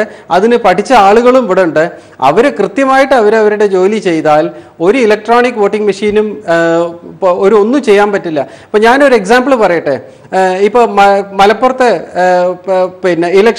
മലപ്പുറത്തെ ഇലക്ഷന് 1000 വോട്ടിംഗ് മെഷീനാണ് ഉപയോഗിക്കേണ്ടത് എങ്കിൽ ഇപ്പോൾ തൊട്ട് മുമ്പ് കഴിഞ്ഞ ഇലക്ഷൻ അതിന് ഒരു 2000 വോട്ടിംഗ് മെഷീൻ എടുത്തതിന് ശേഷം ക്വാളിറ്റി കൺട്രോൾ ചെയ്ത് എല്ലാം പെർഫെക്റ്റ് ആയിട്ടുണ്ട് എന്ന് തോന്നിയിട്ടുള്ള 1000 വോട്ടിംഗ് മെഷീൻ മാറ്റിവെച്ച് പിന്നീട് ഒരു 500 എണ്ണം സ്റ്റാൻഡ് ബൈ ആയിട്ട് എല്ലാം പെർഫെക്റ്റ് ആയിട്ടുണ്ടെന്ന് തോന്നുന്നത് സ്റ്റാൻഡ് ബൈ ആയിട്ട് വെച്ച് ഇതാണ് ഒരു സംവിധാനം ഒരുക്കേണ്ടത്. ഈ സംവിധാനമാണ് ഇത്രയും കാലം ഒരുക്കിയിരുന്നത്. അത് 10 കൊല്ലം മുമ്പത്തെ സംവിധാനം പോരാ. ഇപ്പോൾ ടാമ്പർ ചെയ്യാനുള്ള ചാൻസ് കൂടുതലാണ് എന്ന് മനസ്സിലാവുമ്പോൾ അതിനനുസരിച്ച് സെക്യൂരിറ്റി സംവിധാനങ്ങൾ ബീഫപ്പ് ചെയ്യണം എന്ന് മാത്രമേ ഉള്ളൂ. അല്ലാതെ കൃത്യമായിട്ട് ആരാണ് ഒരുങ്ങിയിരിക്കുന്നത് എന്നതാണ് ഇതിനകത്ത് ചോദ്യം. നേരത്തെ ഡോക്ടർ വിനോദ് ഭട്ടതിരിപ്പാട് പറഞ്ഞതുപോലെ അലർട്ടായിരിക്കണം. നമ്മുടെ രാജ്യത്ത് ഈ കാര്യത്തിൽ അലർട്ടായിരിക്കുന്നത് കൃത്യമായി ആരാണ് എന്നാണ് ഇപ്പോൾ ഈ പരാതി വരുമ്പോൾ മനസ്സിലാക്കേണ്ടത്. ഒന്ന് അതാണ്. രണ്ടാമത്തെ കാര്യം, ഇപ്പോൾ ഡോക്ടർ വിനോദ് ഭട്ടതിരിപ്പാട് പറഞ്ഞതുപോലെയൊക്കെയുള്ള എല്ലാ നിരീക്ഷണങ്ങളും നടത്തി വോട്ടിംഗ് യന്ത്രം പോളിംഗ് ബൂത്തിലേക്ക് എത്തിക്കുന്ന, ഒരുപക്ഷെ കേരളത്തിൽ നമുക്കതിന് ജാഗ്രതയോടുകൂടി ജനങ്ങൾ പോലും അതിൻ്റെ കൂടെ ഉണ്ട് എന്ന് പറയാം. എത്രമാത്രം ഇന്ത്യ ഒട്ടാകെ ആ കാര്യത്തിൽ പ്രാപ്തി നേടിയിട്ടുണ്ട് എന്ന് ഇപ്പോൾ പറയാൻ പറ്റും? ഇതിലൊരു സാങ്കേതികമായ ഒരു കാര്യത്തെ സംബന്ധിച്ച് ഈ വിമാനങ്ങളുടെ കണ്ടുപിടുത്തം എന്നത് ഈ മനുഷ്യൻ്റെ ചരിത്രത്തിലെ ഒരു വളരെ വിപ്ലവകരമായ ഒരു കണ്ടുപിടുത്തം എന്ന് വേണമെങ്കിൽ പറയണം, അല്ലേ? ഈ റൈറ്റ് സഹോദരന്മാർ വിമാനം കണ്ടുപിടിച്ചു. അത് കഴിഞ്ഞതിന് ശേഷം യുദ്ധത്തിന് വിമാനങ്ങൾ ഉപയോഗിക്കുമ്പോൾ ആദ്യമൊക്കെ ഈ ആൻറ്റി എയർക്രാഫ്റ്റ് ഗണ്ണുകളാണ് ഉപയോഗിക്കുക. പിന്നീട് ഈ ആൻറ്റി എയർക്രാഫ്റ്റ് ഗണ്ണുകൾ എന്നുള്ളത് അത് ഏതാണ്ട് കാലഹരണപ്പെട്ടു. കാരണം എന്താണെന്ന് ചോദിച്ചാൽ ഈ അതിവേഗത്തിലുള്ള ജെറ്റ് വിമാനങ്ങളിലേക്ക് എല്ലാം നമ്മൾ ഇപ്പോൾ ജെറ്റിൻ്റെ എല്ലാം നമ്മൾ മാക് 3 മാക് 4 എന്നൊക്കെയാണ് പറയുക. ശബ്ദത്തിൻ്റെ 4 ഇരട്ടി വേഗത്തിലും 5 ഇരട്ടി വേഗത്തിലും അല്ല. നമ്മൾ കണ്ണടച്ച് തുറക്കുന്നതിന് മുമ്പ് ഒരു ഹൂങ്കാരം കഴിയുമ്പോൾ പിന്നെ അത് കഴിയുമ്പോൾ നാശം, അത് കഴിയുമ്പോൾ ഇത് അപ്രത്യക്ഷമാകുന്നു, ഇങ്ങനെ പലതും. ആദ്യം വിമാനം വന്നു, ആൻറ്റി എയർക്രാഫ്റ്റ് ഗണ്ണ് വന്നു, ജെറ്റ് വിമാനങ്ങൾ വന്നു, മിസൈലുകൾ വന്നു, അതിനെയും വെല്ലുന്ന വേഗതയിലുള്ള വിമാനങ്ങൾ വന്നു. അപ്പോൾ അതിനെയും വെല്ലുന്ന, അതിനെ തകർക്കാനുള്ളത് വന്നു. മിസൈലുകളെ തകർക്കുന്ന മിസൈലുകൾ വന്നു. മിസൈലുകളെ വരുന്ന വേഗത്തിന് മുമ്പ് തന്നെ ഇതിനെ കണ്ടെത്താൻ വേണ്ടിയിട്ടുള്ള കവചങ്ങളുണ്ടായി. വിമാനം, മിസൈൽ, കവചത്തെ ഭേദിക്കാനുള്ളത്, ഇങ്ങനെ പല കാര്യങ്ങളും. ഇതിൽ ആദ്യം കണ്ടുപിടിച്ചത് ഈ മിസൈലല്ല, സ്കഡല്ല, ഈ തഡല്ല, ഈ കവചങ്ങളല്ല. അപ്പോൾ ഇത് കാലക്രമേണ ഇങ്ങനെ വന്നതാണ്. നമ്മൾ ആദ്യം ഇലക്ട്രോണിക് വോട്ടിംഗ് യന്ത്രം ഉപയോഗിച്ചത് കേരളത്തിലാണ്. ഓർമ്മയുണ്ടാകും, പഴയ പറവൂരിലെ തെരഞ്ഞെടുപ്പിൽ പകുതി ബൂത്തുകളിലാണ്, ആ നിയമസഭാ തെരഞ്ഞെടുപ്പിൽ പകുതി ബൂത്തുകളിലാണ് ഈ ബാലറ്റ് ഉപയോഗിക്കുകയും പകുതി ബൂത്തുകളിൽ അന്ന് നമ്മൾ ഈ ഇലക്ട്രോണിക് വോട്ടിംഗ് യന്ത്രങ്ങൾ ഉപയോഗിക്കുകയും ചെയ്തു. കോൺഗ്രസിൻ്റെ സ്ഥാനാർത്ഥിയും CPIയുടെ സ്ഥാനാർത്ഥിയും തമ്മിലായിരുന്നു അന്ന് മത്സരം. ഓർമ്മയുണ്ടാവും ആ രാഷ്ട്രീയ ചരിത്രം അന്ന്. അതിൽ ഇലക്ട്രോണിക് വോട്ടിംഗ് യന്ത്രത്തിൽ ഒരു സ്ഥാനാർത്ഥിക്ക് കൂടുതൽ വോട്ടും ഈ ബാലറ്റിൽ മറ്റൊരു സ്ഥാനാർത്ഥിക്ക് കൂടുതൽ വോട്ടും അവിടെ ലഭിക്കുകയുണ്ടായി. ഞാനതിൻ്റെ മറ്റേതെങ്കിലും വിധത്തിലുള്ള സാങ്കേതിക കാര്യങ്ങളിലേക്ക് പോവുകയല്ല. ഇവിടെ ഇത് കൃത്രിമം കാട്ടാൻ കഴിയുന്നതാണോ? ഒരു ചോദ്യം അങ്ങനെ വരുമ്പോൾ സ്വാഭാവികമായി കൃത്രിമം കാട്ടാൻ കഴിയുന്നതാണ് എന്ന് നമ്മൾ പറഞ്ഞാൽ ഒരു കാര്യത്തിൽ അപകടം ഉണ്ടാകാൻ സാധ്യത ഉള്ളതാണോ എന്നുള്ളൊരു കാര്യത്തെ സംബന്ധിച്ച് പലപ്പോഴും പറയാം. അപകടം ഉണ്ടാവാൻ സാധ്യത, ഇസ് ദർ എനി പ്രോബബിലിറ്റി? ആ പ്രോബബിലിറ്റി ഉണ്ടെങ്കിൽ ആ പ്രോബബിലിറ്റി എത്രമാത്രം ചെറുതായിരുന്നാൽ പോലും ഒരു ജനാധിപത്യ സംവിധാനത്തിന്, പ്രത്യേകിച്ചും ലോകത്തിലെ ഏറ്റവും വലിയ ബഹുകക്ഷി ജനാധിപത്യ വ്യവസ്ഥയാണ് നമ്മളിവിടെ ഇത്തരത്തിൽ അത് ഒരു ആരോപണങ്ങൾ, തെരഞ്ഞെടുപ്പ് കമ്മീഷനെതിരായിട്ട് അത്തരത്തിലുള്ളൊരു ആരോപണങ്ങൾ, ഉത്തരവാദപ്പെട്ട രാഷ്ട്രീയ പാർട്ടികളുടെ പ്രതിനിധികൾ അത് വ്യക്തമായ തെളിവും വ്യക്തമായ, ഞാൻ പറയുന്ന ഒരു ബോണഫൈഡ് ബിലീഫിലൊക്കെ ചിലപ്പോൾ അത്തരത്തിൽ ചില കാര്യങ്ങൾ പറയാം. അല്ലാതെ നമ്മളിപ്പോൾ ഞാൻ ശ്രീ ഗോപാലകൃഷ്ണൻ, ഞങ്ങൾ രാഷ്ട്രീയ പ്രവർത്തകരാണ്, സ്വാഭാവികമായി ഞങ്ങൾ ചില ചർച്ചകളിലെല്ലാം അങ്ങോട്ടും ഇങ്ങോട്ടും ചില ടിറ്റ് ഫോർ ടാറ്റൊക്കെ ഉണ്ടാവും. ശരിയാണ്, നമ്മൾ രാഷ്ട്രീയം എന്നുള്ള നിലയിൽ അത്തരത്തിലുള്ള കാര്യങ്ങളിൽ നമ്മൾ പരസ്പരം സൗഹാർദ്ദവും അത് നിലനിർത്തിക്കൊണ്ട് തന്നെ നമ്മൾ ഒരുപാട് അങ്ങോട്ടും ഇങ്ങോട്ടും ആരോപണ പ്രത്യാരോപണങ്ങൾ പോലും എല്ലാം ഉണ്ടാവും. പക്ഷേ അത് നമ്മളൊരു ഭരണഘടനാ സ്ഥാപനത്തിനെതിരായി അത്തരത്തിലുള്ളൊരു ആരോപണങ്ങൾ ഉന്നയിക്കരുത്. ഭരണഘടനാ സ്ഥാപനവും ഇക്കാര്യത്തിൽ വാസ്തവത്തിൽ രാഷ്ട്രീയ പാർട്ടികളെ വിശ്വാസത്തിലെടുക്കണം.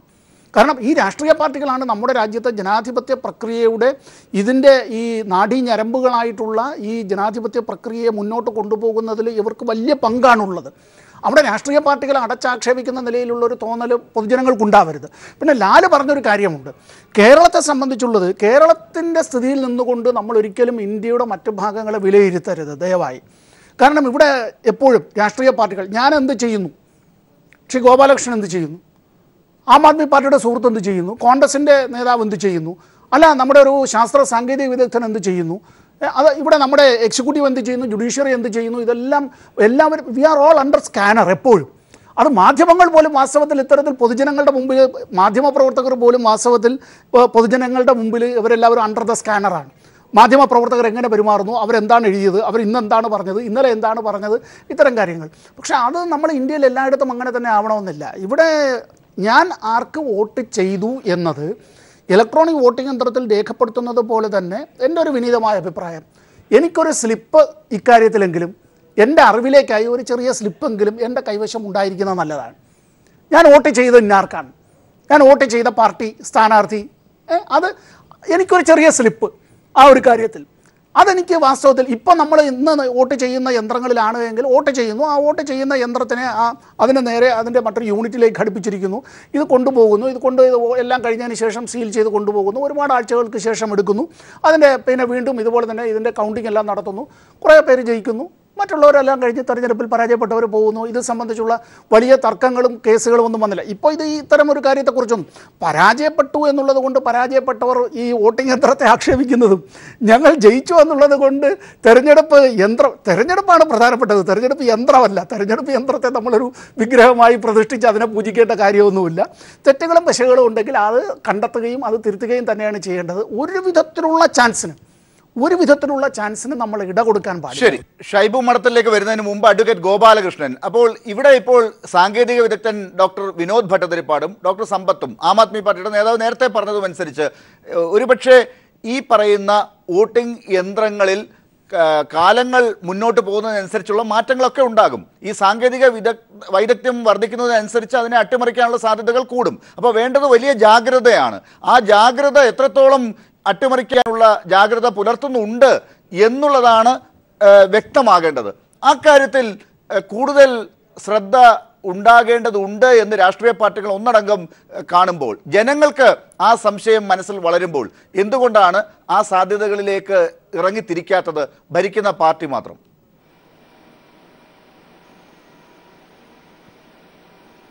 അല്ല, ജനങ്ങളിൽ സംശയം ഉണ്ടാക്കുക എന്നത് ചില ആളുകളുടെ പ്രത്യേക താല്പര്യങ്ങളാണ്. ആ സംശയം ഉണ്ടാക്കണം. ഒന്നാമത്തെ സംശയം എന്താ? ബി ജെ പിക്ക്, ഞാനിപ്പോൾ ബി ജെ പിയെ ബേസ് ചെയ്തുകൊണ്ട് സംസാരിക്കുകയാണ്, ബി ജെ പിക്ക് ഇന്ത്യയിൽ ഇന്ന് കിട്ടിയിട്ടുള്ള അക്സെപ്റ്റൻസ്, അംഗീകാരം, ആ അംഗീകാരം അത് ബി ജെ പിക്ക് കിട്ടിയ അംഗീകാരമല്ല, അത് നരേന്ദ്രമോദിക്ക് കിട്ടിയ അംഗീകാരമല്ല, അത് വോട്ടിംഗ് മെഷീന്റെ കൃത്രിമത്വം. അതിന്റെ നേരെയാണ് ഇപ്പോൾ ചോദ്യങ്ങൾ ഉയർത്തിയിരിക്കുന്നത് അഡ്വക്കേറ്റ് ഗോപാലകൃഷ്ണൻ, ഈ വോട്ടിംഗ് മെഷീനിലെ അട്ടിമറി പറഞ്ഞുകൊണ്ട്. അപ്പോൾ അത് കൂടുതൽ സുതാര്യമായി നിങ്ങളുടെ ആ സ്വീകാര്യത വ്യക്തമായി തന്നെ നേടിയതാണ് എന്ന് നിങ്ങൾക്ക് കൂടി അറിയിക്കാൻ പറ്റുന്ന ഒരു അവസരമാണല്ലോ വീണ്ടും ഈ വ്യക്തത രാഷ്ട്രീയ പാർട്ടികളിലും ജനങ്ങളിലും ഉണ്ടാക്കിക്കൊണ്ട് തെരഞ്ഞെടുപ്പിലേക്ക് പോകുമ്പോൾ.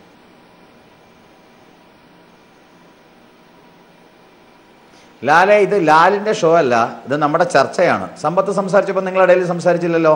നിങ്ങളൊന്ന് സമാധാനമായിട്ട്. ഇത് രണ്ടാം ഘട്ടത്തിലേക്കാണ് ഞാൻ വരുന്നത്. രണ്ടാം ഘട്ടത്തിൽ വരുമ്പോൾ എല്ലാവരുടെ അടുത്തേക്ക് ഞാൻ ഇടപെടും. ഇത് എന്റെ കൂടി ഷോയാണ്, ഞാനത് മോഡറേറ്റ് ചെയ്യുന്നത് അഡ്വക്കേറ്റ് ഗോപാലകൃഷ്ണൻ. നിങ്ങൾ മോഡറേറ്റ് ചെയ്യുന്നതിൽ എനിക്ക് സന്തോഷമാണെന്ന് നിങ്ങൾക്ക് അറിയാലോ. പക്ഷേ ഇടയിൽ ഇടപെട്ടിട്ട് എന്നോടൊന്ന് സംസാരിക്കാൻ അനുവദിക്കേ. അപ്പോൾ അങ്ങനത്തെ തെറ്റിദ്ധാരണ ഇടപെടാൻ വേണ്ടിയിട്ടുള്ള ഒരു ശ്രമത്തിൻ്റെ ഭാഗമാണ് ഈ ചർച്ച. രണ്ടാമത്തെ കാര്യം, എനിക്ക് വളരെ ഇഷ്ടപ്പെട്ടത് സമ്പത്തിൻ്റെ സംഭാഷണമാണ്. സമ്പത്ത് പറഞ്ഞതാണ് ശരി. കാരണം വിമാനത്തിൻ്റെ തുടക്കത്തിൽ ഉണ്ടായതിൽ നിന്ന് വ്യത്യസ്തമായിട്ട് ജെറ്റിലേക്ക് കടന്നു, സ്കഡ് മിസൈലിലേക്ക് കടന്നു, മാറ്റങ്ങളുണ്ട്. ഇതൊക്കെ എല്ലാ ടെക്നോളജിയിലും ഉണ്ട്. എൻ്റെ ലാലെ, ഈ ടെക്നോളജിയിൽ നിങ്ങളുടെ കൈരളി ചാനലിൽ തന്നെ ഇപ്പം എന്തൊക്കെ മാറ്റം വന്നു? തുടക്കമുള്ളത് പോലെയാ. ഈ ലാലിന് തന്നെ എന്തൊക്കെ മാറ്റം വന്നു? പണ്ട് ലാൽ ഭയങ്കര അക്രമാസക്തമായിരുന്നു, ഇപ്പോൾ ലാൽ വളരെ പാസീവായിട്ടാണല്ലോ ചർച്ച നയിക്കുന്നത്. അപ്പം ഇതൊക്കെ കാലത്തിനനുസരിച്ചുള്ള മാറ്റം ഉണ്ടാവും. 1989 ശേഷം 2006 വോട്ടിംഗ് മെഷീനിൽ മാറ്റം വന്നു ലാലെ. ആ വോട്ടിംഗ് മെഷീനിലെ മാറ്റത്തിൽ കുറച്ചുകൂടെ ചില പുരോഗമനപരമായ ശാസ്ത്രീയമായ സമീപനം സ്വീകരിച്ചു. അതിനുശേഷം ഇപ്പോൾ പുതിയത് വന്നിട്ടുണ്ട്, വോട്ടർ വെരിഫൈഡ് പെർഫെക്റ്റ് ട്രയൽ എന്ന് പറഞ്ഞൊരു പുതിയ സാധനം. അതിനുവേണ്ടി ആവശ്യപ്പെട്ടത് പാർലമെന്റിൽ പറഞ്ഞ് അത് ക്യാബിനറ്റ് അതിന്, അതെ, ആ ട്രയൽ സിസ്റ്റം VVPT, ആ പേപ്പർ സിസ്റ്റത്തിന് വേണ്ടിയിട്ടുള്ള ട്രയൽ നടക്കുന്നുണ്ട്. അതിനുവേണ്ടി ക്യാബിനറ്റ് പൈസ കൊടുത്തിട്ടുണ്ട്. ഒരു മിനിറ്റ് നിർത്തല്ലേ. അപ്പോൾ ഇതൊക്കെ മാറ്റങ്ങൾ അനുസരിച്ചുണ്ട്. പക്ഷെ ടാമ്പർ ചെയ്യാനുള്ള സാധ്യത ഇന്നത്തെ അവസ്ഥയിൽ ഇല്ല. ആ അവസ്ഥ ഏതെങ്കിലും കാരണവശാൽ ഉണ്ടെന്നുണ്ടെങ്കിൽ തെളിയിക്കട്ടെ. തെളിയിച്ചു കഴിഞ്ഞാൽ പുതിയ പദ്ധതിയിലേക്ക് പോകാം. പക്ഷെ ഒരു കാര്യം ഞാൻ പറയുന്നു, ഈ വിമാനം പറത്തുന്നത് പോലെ അല്ല ജനാധിപത്യമാണ്. ഒരു രാജ്യത്തെ 100-ൽ-പരം കോടി ജനങ്ങൾ വോട്ട് ചെയ്യുന്ന ഒരു കാര്യമാണ്, അവരുടെ ഭരണാധികാരിയെ തെരഞ്ഞെടുക്കുന്ന ഒരു കാര്യമാണ്. ആ കാര്യത്തിൽ സംശയമുണ്ടെങ്കിൽ ആ കാര്യം നിവാരണം നടത്തി തന്നെയാണ് മുന്നോട്ട് പോകേണ്ടത്.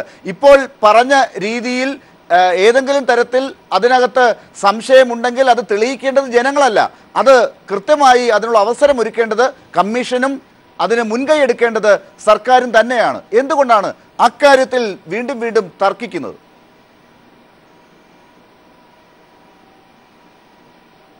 അല്ല, ആര് തർക്കിക്കുന്നൊന്നാ? നിങ്ങൾ ഞാൻ പറയുന്നൊന്നുമല്ല നിങ്ങൾ പറയണം.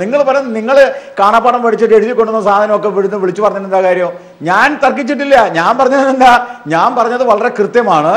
സമ്പത്ത് നേരത്തെ പറഞ്ഞതുപോലെ തീർച്ചയായിട്ടും എന്തെങ്കിലും കുറവുകൾ ഉണ്ടെങ്കിൽ ആ കുറവുകൾ ജനാധിപത്യത്തിൽ പരിഹരിക്കണം. സമ്പത്ത് പറഞ്ഞതാണ് കറക്റ്റ്. അതിനകത്ത് BJPയും CPMും കോൺഗ്രസും എല്ലാവരും ഒറ്റക്കെട്ടായി നിന്നുകൊണ്ട് എന്തെങ്കിലും കുറവുണ്ടെങ്കിൽ ആ കുറവ് പരിഹരിക്കണം. അതിനാര് തർക്കിച്ചു? എൻ്റെ പോയിന്റ് ഒറ്റ കാര്യം മാത്രമേ ഉള്ളൂ. ഈ കുറവ് എന്ന് പറയുന്നത് നമ്മുടെ പേപ്പർ ബാലറ്റിലും കുറവുണ്ടായിരുന്നു. നിങ്ങൾ കേരളത്തിന്റെ കാര്യം പറഞ്ഞു, കണ്ണൂർ ഒഴിച്ചുള്ള ജില്ലയെ കുറിച്ച് പറഞ്ഞു. കണ്ണൂരിലെ കംപ്ലീറ്റ് പേപ്പർ ബാലറ്റ് കുത്തി അരിവാൾ ചുറ്റിക നക്ഷത്രത്തിനിടുന്ന നിരവധി സന്ദർഭങ്ങൾ ബീഹാറിൽ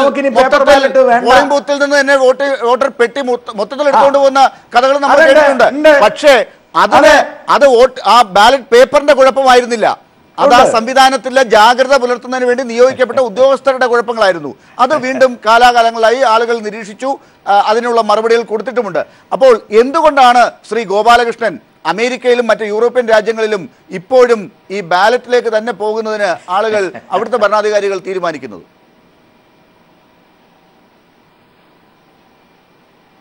സാർ, നിങ്ങളോട് ഞാൻ തുടക്കത്തിലേ പറഞ്ഞു, അമേരിക്കയിലെ കാര്യവും ഇന്ത്യയിലെ കാര്യവും തമ്മിൽ അജഗജാന്തര വ്യത്യാസമുണ്ട്. അമേരിക്കയിലെ വോട്ടർ മെഷീൻ, അദ്ദേഹം ഭട്ടതിരിപ്പാടിനോട് ചോദിക്കൂ, അമേരിക്കയിലെ അതർ കൺട്രീസിൽ കമ്പ്യൂട്ടർ ബേസ്ഡ് ആണ്, അത് ഇന്റർനെറ്റ് ബേസ്ഡ് ആണ്. കമ്പ്യൂട്ടർ ബേസിലും ഇന്റർനെറ്റ് ബേസിലും വരുന്ന കമ്പ്യൂട്ടർ മെഷീനുകളിൽ ടാമ്പർ ചെയ്യാനുള്ള സാഹചര്യം കൂടുതലാണ്.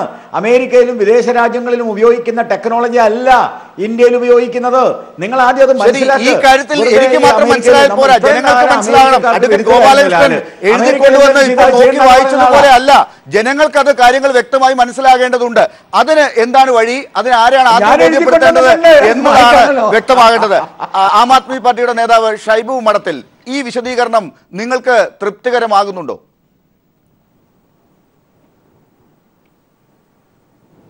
നോക്കൂ ലാൽ, നമ്മൾ ഈ വിഷയത്തിൽ രാഷ്ട്രീയം സംസാരിച്ചു പോവുകയോ അല്ലെങ്കിൽ പൊതുവായി ടെക്നോളജിയെ കുറിച്ച് സംസാരിച്ചു പോവുകയോ അല്ല വേണ്ടത്. നമ്മൾ ഈ വിഷയത്തിലേക്ക് ഇതിൻ്റെ കാടുകയറി സംസാരിക്കുക, നമ്മൾ ഈ വോട്ടിംഗ് മെഷീൻ എന്ന വിഷയത്തിലേക്ക് തിരിച്ചു വരാം. പൊതുജനങ്ങളുടെയും കൂടെ അറിവിലേക്ക് ഞാൻ പറയുകയാണ്. അതായത് വോട്ടിംഗ് മെഷീനകത്ത് ഒന്ന്, അതിലെ ഹാക്കിങ്ങിനെ പ്രതിരോധിക്കാൻ വലിയ സോഫിസ്റ്റിക്കേറ്റഡ് സാങ്കേതിക സംവിധാനങ്ങളൊന്നുമില്ല.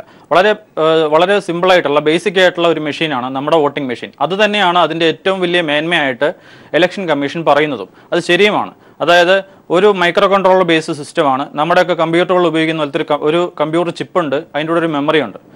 ഇലക്ട്രോണിക്സ് ഒക്കെ പഠിക്കുന്ന വിദ്യാർത്ഥികൾക്ക് ഇത് പെട്ടെന്ന് മനസ്സിലാവും. ഈ സിസ്റ്റം വളരെ ബേസിക് ആണ്. മെഷീൻ കോഡിൽ എൻകോഡ് ചെയ്തിട്ടുള്ള ഒരു വൺ ടൈം പ്രോഗ്രാമബിൾ ചിപ്പ് ആണ് അതാണ് അതിൻ്റെ മേന്മയായി കഴിഞ്ഞ മാസം പുറത്തിറക്കിയ പത്രക്കുറിപ്പിൽ നമ്മുടെ ഇലക്ഷൻ കമ്മീഷൻ പറഞ്ഞിട്ടുള്ളത്.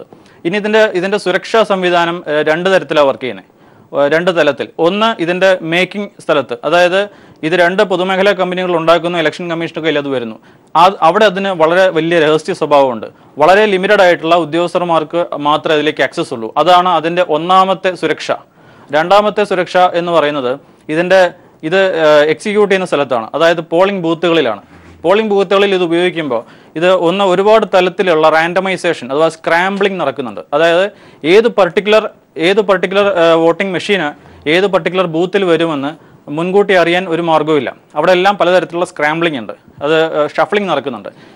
ഈ രണ്ട് കാര്യങ്ങളുടെ പുറത്താണ് നമ്മുടെ ഈ വോട്ടിംഗ് മെഷീൻ്റെ സുരക്ഷ നിലനിൽക്കുന്നത്. ഒരു കാര്യം നമ്മൾ മനസ്സിലാക്കേണ്ടത്, വോട്ടിംഗ് മെഷീൻ ഇൻട്രൊഡ്യൂസ് ചെയ്തത് ഇലക്ഷൻ പ്രോസസ്സിൻ്റെ വിശ്വാസ്യത കൂട്ടാനോ ഇലക്ഷൻ പ്രോസസ്സിൻ്റെ സുരക്ഷ കൂട്ടാനോ അല്ല, മറിച്ച് വോട്ടെണ്ണൽ എളുപ്പത്തിലാക്കാൻ വേണ്ടിയിട്ടാണ്. നമ്മൾ മനസ്സിലാക്കുന്ന ഒരു പാർട്ട് അതാണ്. അപ്പം ഈ കാര്യത്തിൽ ഈ രണ്ട് തലത്തിലുള്ള സുരക്ഷാ സംവിധാനത്തിൽ ഇവിടെ എന്ത് പ്രശ്നമാണ് ഇപ്പോൾ സംഭവിച്ചത്? അത് അവസാനം മഹാരാഷ്ട്രയിലെ ഭിന്ദിൽ ഈ കഴിഞ്ഞ മാസം നടന്ന ഉപതെരഞ്ഞെടുപ്പിൽ അവിടെ ഏത് വോട്ട് ചെയ്യുമ്പോഴും വോട്ടിംഗ് മെഷീനിൽ കൃത്യമായിട്ടാണ് അതിൻ്റെ ഇൻഡിക്കേറ്റർ കാണിക്കുന്നത്. പക്ഷേ VVPAT-ൽ മാത്രം അത് BJPക്ക് ആണ് വോട്ട് കാണിക്കുന്നത്. ഇവിടെ വരുന്ന പ്രശ്നം എന്ന് വെച്ചാൽ വോട്ടിംഗ് മെഷീൻ അവിടെ പ്രത്യക്ഷത്തിൽ പ്രോപ്പറായിട്ടാണ് ഫംഗ്ഷൻ ചെയ്യുന്നത്. പ്രത്യക്ഷത്തിൽ അതിൻ്റെ ഇൻഡിക്കേറ്റർ കറക്റ്റായിട്ടാണ് വർക്ക് ചെയ്യുന്നത്. പക്ഷേ VVPAT-ലൂടെ മാത്രമാണ് ഇത് അറിയാൻ സാധിച്ചത്. ഇതൊരു സ്ഥലത്തേക്കാണ് വോട്ടെല്ലാം പോകുന്നത്. അപ്പോൾ ഇത് വെരിഫൈ ചെയ്യാനുള്ള, അതായത് ഒരു വോട്ടർ ചെയ്യുന്ന വോട്ട് ഏത് കാൻഡിഡേറ്റിനാണ് രേഖപ്പെടുത്തിയത് എന്ന് അറിയാൻ യാതൊരു മാർഗവുമില്ല. അതിനാകെ ഇപ്പോൾ ഉള്ള മാർഗം കുറച്ച് സ്ഥലങ്ങളിൽ മാത്രം ഉപയോഗിക്കപ്പെടുന്ന, ചെറിയൊരു ശതമാനം ബൂത്തുകളിൽ മാത്രം ഉപയോഗിക്കപ്പെടുന്ന VVPAT ആണ്. അത് എല്ലായിടത്തും സാർവത്രികമായി എല്ലാ ബൂത്തുകളിലും ഉപയോഗിക്കാതെ, അത് വെരിഫൈ ചെയ്യാതെ ഇതിൻ്റെ വിശ്വാസ്യത നമുക്ക് ഉറപ്പുവരുത്താനാവില്ല. അപ്പോൾ ഞാൻ നേരത്തെ പറഞ്ഞ രണ്ട് തരത്തിലാണ്. ഒന്ന് ഈ തലത്തിലും, മറ്റൊന്ന് ഇത് ആദ്യം കോഡ് ചെയ്യുന്ന, ഇതിൻ്റെ സോഫ്റ്റ്വെയർ ഒക്കെ എഴുതുന്ന ഈ രണ്ട് പൊതുമേഖലാ സ്ഥാപനങ്ങളിലും. അപ്പം ഈ രണ്ട് സ്ഥലത്ത് ഇത് രണ്ടും എന്നാണ് നമുക്ക് പരിശോധനയ്ക്ക് വിധേയമാക്കേണ്ടത്. അതായത് സർക്കാരിൻ്റെ ശമ്പളം പറ്റുന്ന പൊതുമേഖലാ സ്ഥാപനങ്ങളിൽ വർക്ക് ചെയ്യുന്ന ഉദ്യോഗസ്ഥരും, പിന്നെ അത് പരിശോധിക്കാൻ വേണ്ടി IIT-കളിലൊക്കെ ഉദ്യോഗസ്ഥരെ ചേർത്തിട്ട് ഒരു കമ്മിറ്റി ഉണ്ടാക്കിയിരുന്ന ഇലക്ഷൻ കമ്മീഷൻ, പിന്നെ ഇലക്ഷൻ കമ്മീഷനിലെ ഉദ്യോഗസ്ഥരും, അവരുടെ പരിശോധന മാത്രം മതിയോ ഈ നാട്ടിലെ ജനങ്ങളെ ബോധ്യപ്പെടുത്താൻ? അതുപോരാ, ഒരു പടിയും കൂടി മുന്നോട്ട് പോയിട്ട് ഈ ജനങ്ങളുടെ പ്രതിനിധികൾക്ക് അത് പരിശോധിക്കുന്ന ഒരു അവസരം വേണമെന്നുള്ളതാണ് ആം ആദ്മി പാർട്ടി ആവശ്യപ്പെടുന്നത്. പ്രത്യേകിച്ച് നമ്മൾ ഈ അവസാനം ബിന്ദിലും അതിനു മുമ്പ് ആസാമിലും അതിനു മുമ്പ് രാജസ്ഥാനിലും ഒക്കെ ഉണ്ടായ പ്രശ്നങ്ങളെ തുടർന്ന് ഇതാണ് അതിന്റെ ഇഷ്യൂ. നമ്മൾ ആ പെർട്ടിക്കുലർ ഇഷ്യൂയിലേക്ക് വരാതെ ഈ പ്രശ്നം ഇപ്പോ ഈ കാര്യം നമ്മൾ ചർച്ചയിലേക്ക് കടക്കുമ്പോൾ മനസ്സിലാകുന്നത് എന്താണ്? ഓരോ പാർട്ടിക്കും സംശയങ്ങളുണ്ട്, അതിന്റെ തോതിൽ മാത്രമാണ് വ്യത്യാസമുള്ളത്. ചിലർക്കത് കൃത്യമായി അതിനെക്കുറിച്ചുള്ള വാദങ്ങളുണ്ട്, മറ്റുള്ളവർക്ക് ഇത്തരത്തിലുള്ള സംശയങ്ങൾ ഉണ്ടെങ്കിൽ അതിനകത്ത് എടുക്കേണ്ട നടപടികളെക്കുറിച്ചുള്ള വ്യക്തമായ ധാരണയുണ്ട്. അപ്പോൾ ജനങ്ങൾക്ക് അന്തിമമായി ഈ കാര്യത്തിൽ വ്യക്തത വന്നുകൊണ്ട് ജനാധിപത്യ പ്രക്രിയയിൽ തങ്ങൾ പങ്കാളികളാകുന്നത് പറ്റിക്കപ്പെടുന്നില്ല എന്നൊരു വിശ്വാസം അവർക്കുണ്ടാകണമെങ്കിൽ അവർക്ക് ഈ കാര്യത്തിൽ കൃത്യമായ നിരീക്ഷണങ്ങളും ശാസ്ത്രീയമായ സാധൂകരണങ്ങളും വേണം. ഇവിടെ ഇപ്പോൾ ചൂണ്ടിക്കാട്ടിയ കാര്യങ്ങളെല്ലാം വെച്ചുകൊണ്ടുള്ള സാധൂകരണത്തിന് ഒരു ഘട്ടം ഘട്ടമായ ഇടപെടൽ അല്ലേ വേണ്ടിവരിക? ഈ യന്ത്രങ്ങൾ പുതിയ രീതിയിൽ അട്ടിമറിക്കപ്പെടുന്ന വിവാദങ്ങളിലേക്ക് കടക്കുമ്പോൾ. അതെ, വളരെ ശരിയാണ്. ഇപ്പോൾ ഇത്രയും നേരം പറഞ്ഞ ഡിസ്കഷൻസിൽ പറഞ്ഞ കാര്യങ്ങളൊക്കെ വളരെ ശരിയാണ്. അതിൽ ഞാൻ ആദ്യത്തെ ഇപ്പം ഈ ചോദ്യത്തിന് ഉത്തരം ഈ വന്ന ഡിസ്കഷനിൽ ആളുകൾ ഉപയോഗിച്ച വാക്കുകൾ ഉപയോഗിച്ച് തന്നെ ഞാൻ ചെയ്യാം.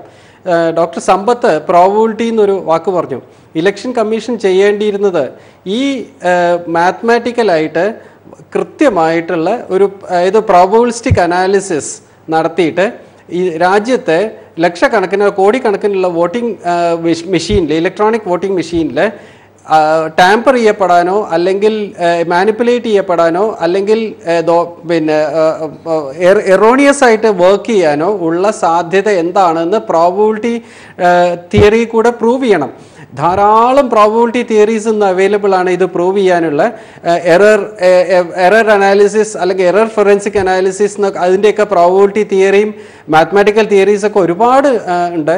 അതൊക്കെ വെച്ചിട്ട് കൃത്യമായിട്ട് ഒരു പ്രോബബിലിറ്റി സ്റ്റഡി നടത്തി ഇത് പിന്നെ ഒരു എന്താണ് what is the chance that 99% of them are working, 99% കൃത്യമായിട്ട് വർക്ക് ചെയ്യും, 100% കൃത്യമായിട്ട് വർക്ക് ചെയ്യണത് അതിൻ്റെ പ്രോബബിലിറ്റി, അങ്ങനെ പ്രോബബിലിറ്റി കൃത്യമായിട്ട് ചെയ്ത് ഇത് ജനങ്ങളെ ബോധ്യപ്പെടുത്തേണ്ടതായിരുന്നു. അത് ഇപ്പോഴും ചെയ്യാവുന്നതേ ഉള്ളൂ. ഒരു 3, 4, 5 പിന്നെ ആഴ്ചകൾ വർക്ക് ചെയ്താൽ തീരാവുന്ന പ്രോബബിലിറ്റി സ്റ്റഡീസേ ഉള്ളൂ. ഇത് അങ്ങനെ ജനങ്ങളെ ബോധ്യപ്പെടുത്താം, രാഷ്ട്രീയ പാർട്ടികളെ ബോധ്യപ്പെടുത്താം. അത് ഡോക്ടർ സമ്പത്ത് പറഞ്ഞ കാര്യം. ഇതേപോലെ തന്നെ അഡ്വക്കേറ്റ് ഗോപാലകൃഷ്ണൻ പറഞ്ഞ പോയിന്റും വെച്ചിട്ട് ഞാൻ അങ്ങയുടെ ക്വസ്റ്റിന് ആൻസർ ചെയ്യാണ്. പറഞ്ഞു ഈ ഓരോ കാലത്തിനനുസരിച്ച് ടെക്നോളജി മാറുന്നതിനനുസരിച്ച് ഇത് പിന്നെ മാറ്റങ്ങൾ വരുത്തണം, ഇതിൻ്റെ ജാഗ്രത കൃത്യമായിട്ട് വരണമെന്ന്. ഇതേ ജാഗ്രത ഇലക്ട്രോണിക്കലി പ്രൂവ് ചെയ്യേണ്ടതുണ്ട്. അതിന് ഗവൺമെൻറ്റും ഇൻട്രസ്റ്റ് എടുക്കാം, പിന്നെ ഇലക്ഷൻ കമ്മീഷനും ഇൻട്രസ്റ്റ് എടുക്കാം. ഇതേപോലെ ആം ആദ്മി പാർട്ടിയുടെ സുഹൃത്ത് പറഞ്ഞ ആ കാര്യം വെച്ചിട്ടും അങ്ങയുടെ ഈ ചോദ്യത്തിന് ഉത്തരം പറയാം. അദ്ദേഹം വളരെ കൃത്യമായിട്ട് ചില സയൻറ്റിഫിക് കാര്യങ്ങൾ പറഞ്ഞു. റാൻഡമൈസ് ചെയ്തിട്ടാണ് ഇത് ഡിപ്ലോയ്മെൻറ്റ്, അതായത് ഓരോ ബൂത്തിലും പോണത്. അതുകൊണ്ട് ഒരു ബൂത്തിൽ പോണ മെഷീൻ ഏതാണെന്നുള്ളത് നേരത്തെ കൂട്ടി അറിയാൻ പറ്റില്ല എന്നുള്ളതൊക്കെ പറഞ്ഞു. ഈ റാൻഡമൈസ് ചെയ്യണ ടെക്നിക്ക് തന്നെ ഞാൻ നേരത്തെ പറഞ്ഞ പ്രോബബിലിറ്റി തിയറി വെച്ചിട്ട് ചെയ്യണതാണ്. ഇതൊക്കെ ജനങ്ങളെ പറഞ്ഞ് മനസ്സിലാക്കി ഇത്ര സയൻറ്റിഫിക് കാര്യങ്ങളൂടെ പുറത്ത് വരുന്ന ഒരു സാധനമാണെന്ന് കൃത്യമായിട്ട് പറഞ്ഞ് മനസ്സിലാക്കാവുന്നതേ ഉള്ളൂ ഇലക്ഷൻ കമ്മീഷന്. അതൊന്നും ചെയ്യാതെ വെറുതെ ഒരു വെല്ലുവിളി നടത്തിയതുകൊണ്ട് കാര്യമില്ല. പക്ഷെ എങ്കിലും വെല്ലുവിളി നടത്തിയതുകൊണ്ട് ഇത് ഇപ്പോൾ ബോളിപ്പോൾ രാഷ്ട്രീയ പാർട്ടികളുടെ കോർട്ടിലാണ്. അവർക്ക് ഇത്തരം സാങ്കേതിക വിദഗ്ധരെ പ്രോബബിലിറ്റി തിയറി എക്സ്പേർട്സിനെയോ ഇലക്ട്രോണിക്സിന്റെ എക്സ്പേർട്സിനെയോ സൈബർ ഫോറൻസിക് എക്സ്പേർട്സിനെയോ ഒക്കെ സോഫ്റ്റ്വെയർ എക്സ്പേർട്സിനെയൊക്കെ വിളിച്ച് ഇത് കൃത്യമായിട്ട് പ്രൂവ് ചെയ്യാവുന്നതേ ഉള്ളൂ. ശരി, അപ്പോൾ ഭാഷ ഇലക്ഷൻ കമ്മീഷൻ നടത്തിയത് വിമർശിക്കപ്പെടുന്നുണ്ട്. അതിനെ സന്തോഷത്തോടു കൂടി കാണുന്ന ഭരിക്കുന്നവരുടെ പ്രതിനിധികളുടെ ഭാഷയിലും അതുകൊണ്ട് തന്നെ വിമർശനങ്ങൾ അവരുടെ നേർക്കും ഉയരുന്നുണ്ട്. ജനങ്ങൾക്ക് 5 വർഷത്തിലൊരിക്കൽ കിട്ടുന്ന ഒരു സമ്മതിദാന അവകാശ നിമിഷമാണ് അത്. ഇങ്ങനെ ഞാണിന്മേൽ കളി പോലെ, ത്രിശങ്കുവിൽ നിൽക്കുന്നത് പോലെ, അവർക്ക് തന്നെ വിശ്വാസമില്ലാത്തതുപോലെ ഉപയോഗിക്കപ്പെടേണ്ടതാണോ എന്നതാണ് അവസാന നിമിഷങ്ങളിലെ ചർച്ചയിൽ ഉണ്ടാകുക. അഡ്വക്കേറ്റ് ഗോപാലകൃഷ്ണൻ, അപ്പോൾ ഈ ഇലക്ഷൻ കമ്മീഷൻ്റെയും BJPയുടെയും വാക്കുകളിൽ തർക്കങ്ങളുണ്ട്. അതായത് ജനങ്ങൾക്ക് ആ കാര്യത്തിൽ ഒരു വെല്ലുവിളിയുടെ ഭാഷ സ്വീകരിക്കാൻ പറ്റാത്ത രീതിയിൽ അവർ തർക്കിക്കുന്നുണ്ട്. രാഷ്ട്രീയ പാർട്ടികളെങ്കിലും ആ തർക്കം ഈ ചർച്ചയിലെങ്കിലും ഉയർത്തിയിട്ടുണ്ട്, വളരെ മിതമായ ഭാഷയിലെങ്കിലും. അപ്പോൾ അതിന് പരിഹാരമായി ഇലക്ഷൻ കമ്മീഷൻ പറയുന്നത് എന്താണ്? 2019 ആകുമ്പോഴേക്കും VVPAT നടപ്പിലാക്കും, അതിനുവേണ്ടി പണം BJP സർക്കാരും കൊടുത്തിട്ടുണ്ട് എന്ന് പറയുന്നു. എത്രത്തോളം ഇത് വ്യാപകമാക്കും എന്നുള്ളത് ഒരു വശത്ത്, എത്രത്തോളം കൃത്യമായി നടപ്പിലാക്കും എന്നുള്ളത് മറ്റൊരു വശത്ത്. VVPAT നോക്കി വായിക്കാൻ തന്നെ ബുദ്ധിമുട്ടുള്ള ഒരു ഘട്ടത്തിൽ ജനങ്ങൾ ഇനി അതെങ്ങനെ വിശ്വസിച്ചെടുക്കും എന്നുള്ളത് മറ്റൊരു പ്രശ്നം. അപ്പോൾ അതുവരെ ബാലറ്റ് പേപ്പറിലേക്ക് തന്നെ മടങ്ങുന്നതിന് എന്താണ് തടസ്സം?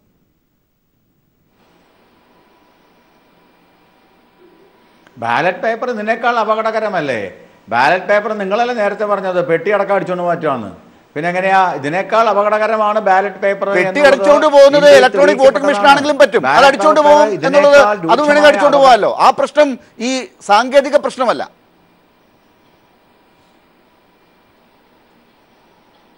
ഞാനൊന്ന് പറഞ്ഞോട്ടെ, ഏത് സിസ്റ്റത്തിനും ആ സിസ്റ്റത്തിൻ്റെ ഗുണവുമുണ്ട്, ആ സിസ്റ്റത്തിൻ്റെ ദോഷവുമുണ്ട്. അത് ഏത് സിസ്റ്റത്തിലും ഉണ്ട്. കുറേയൊക്കെ നമ്മൾ അതിൻ്റെ കുറവുകളെ കുറച്ച് കൊണ്ടുവരാനേ പറ്റുള്ളൂ ലാലേ.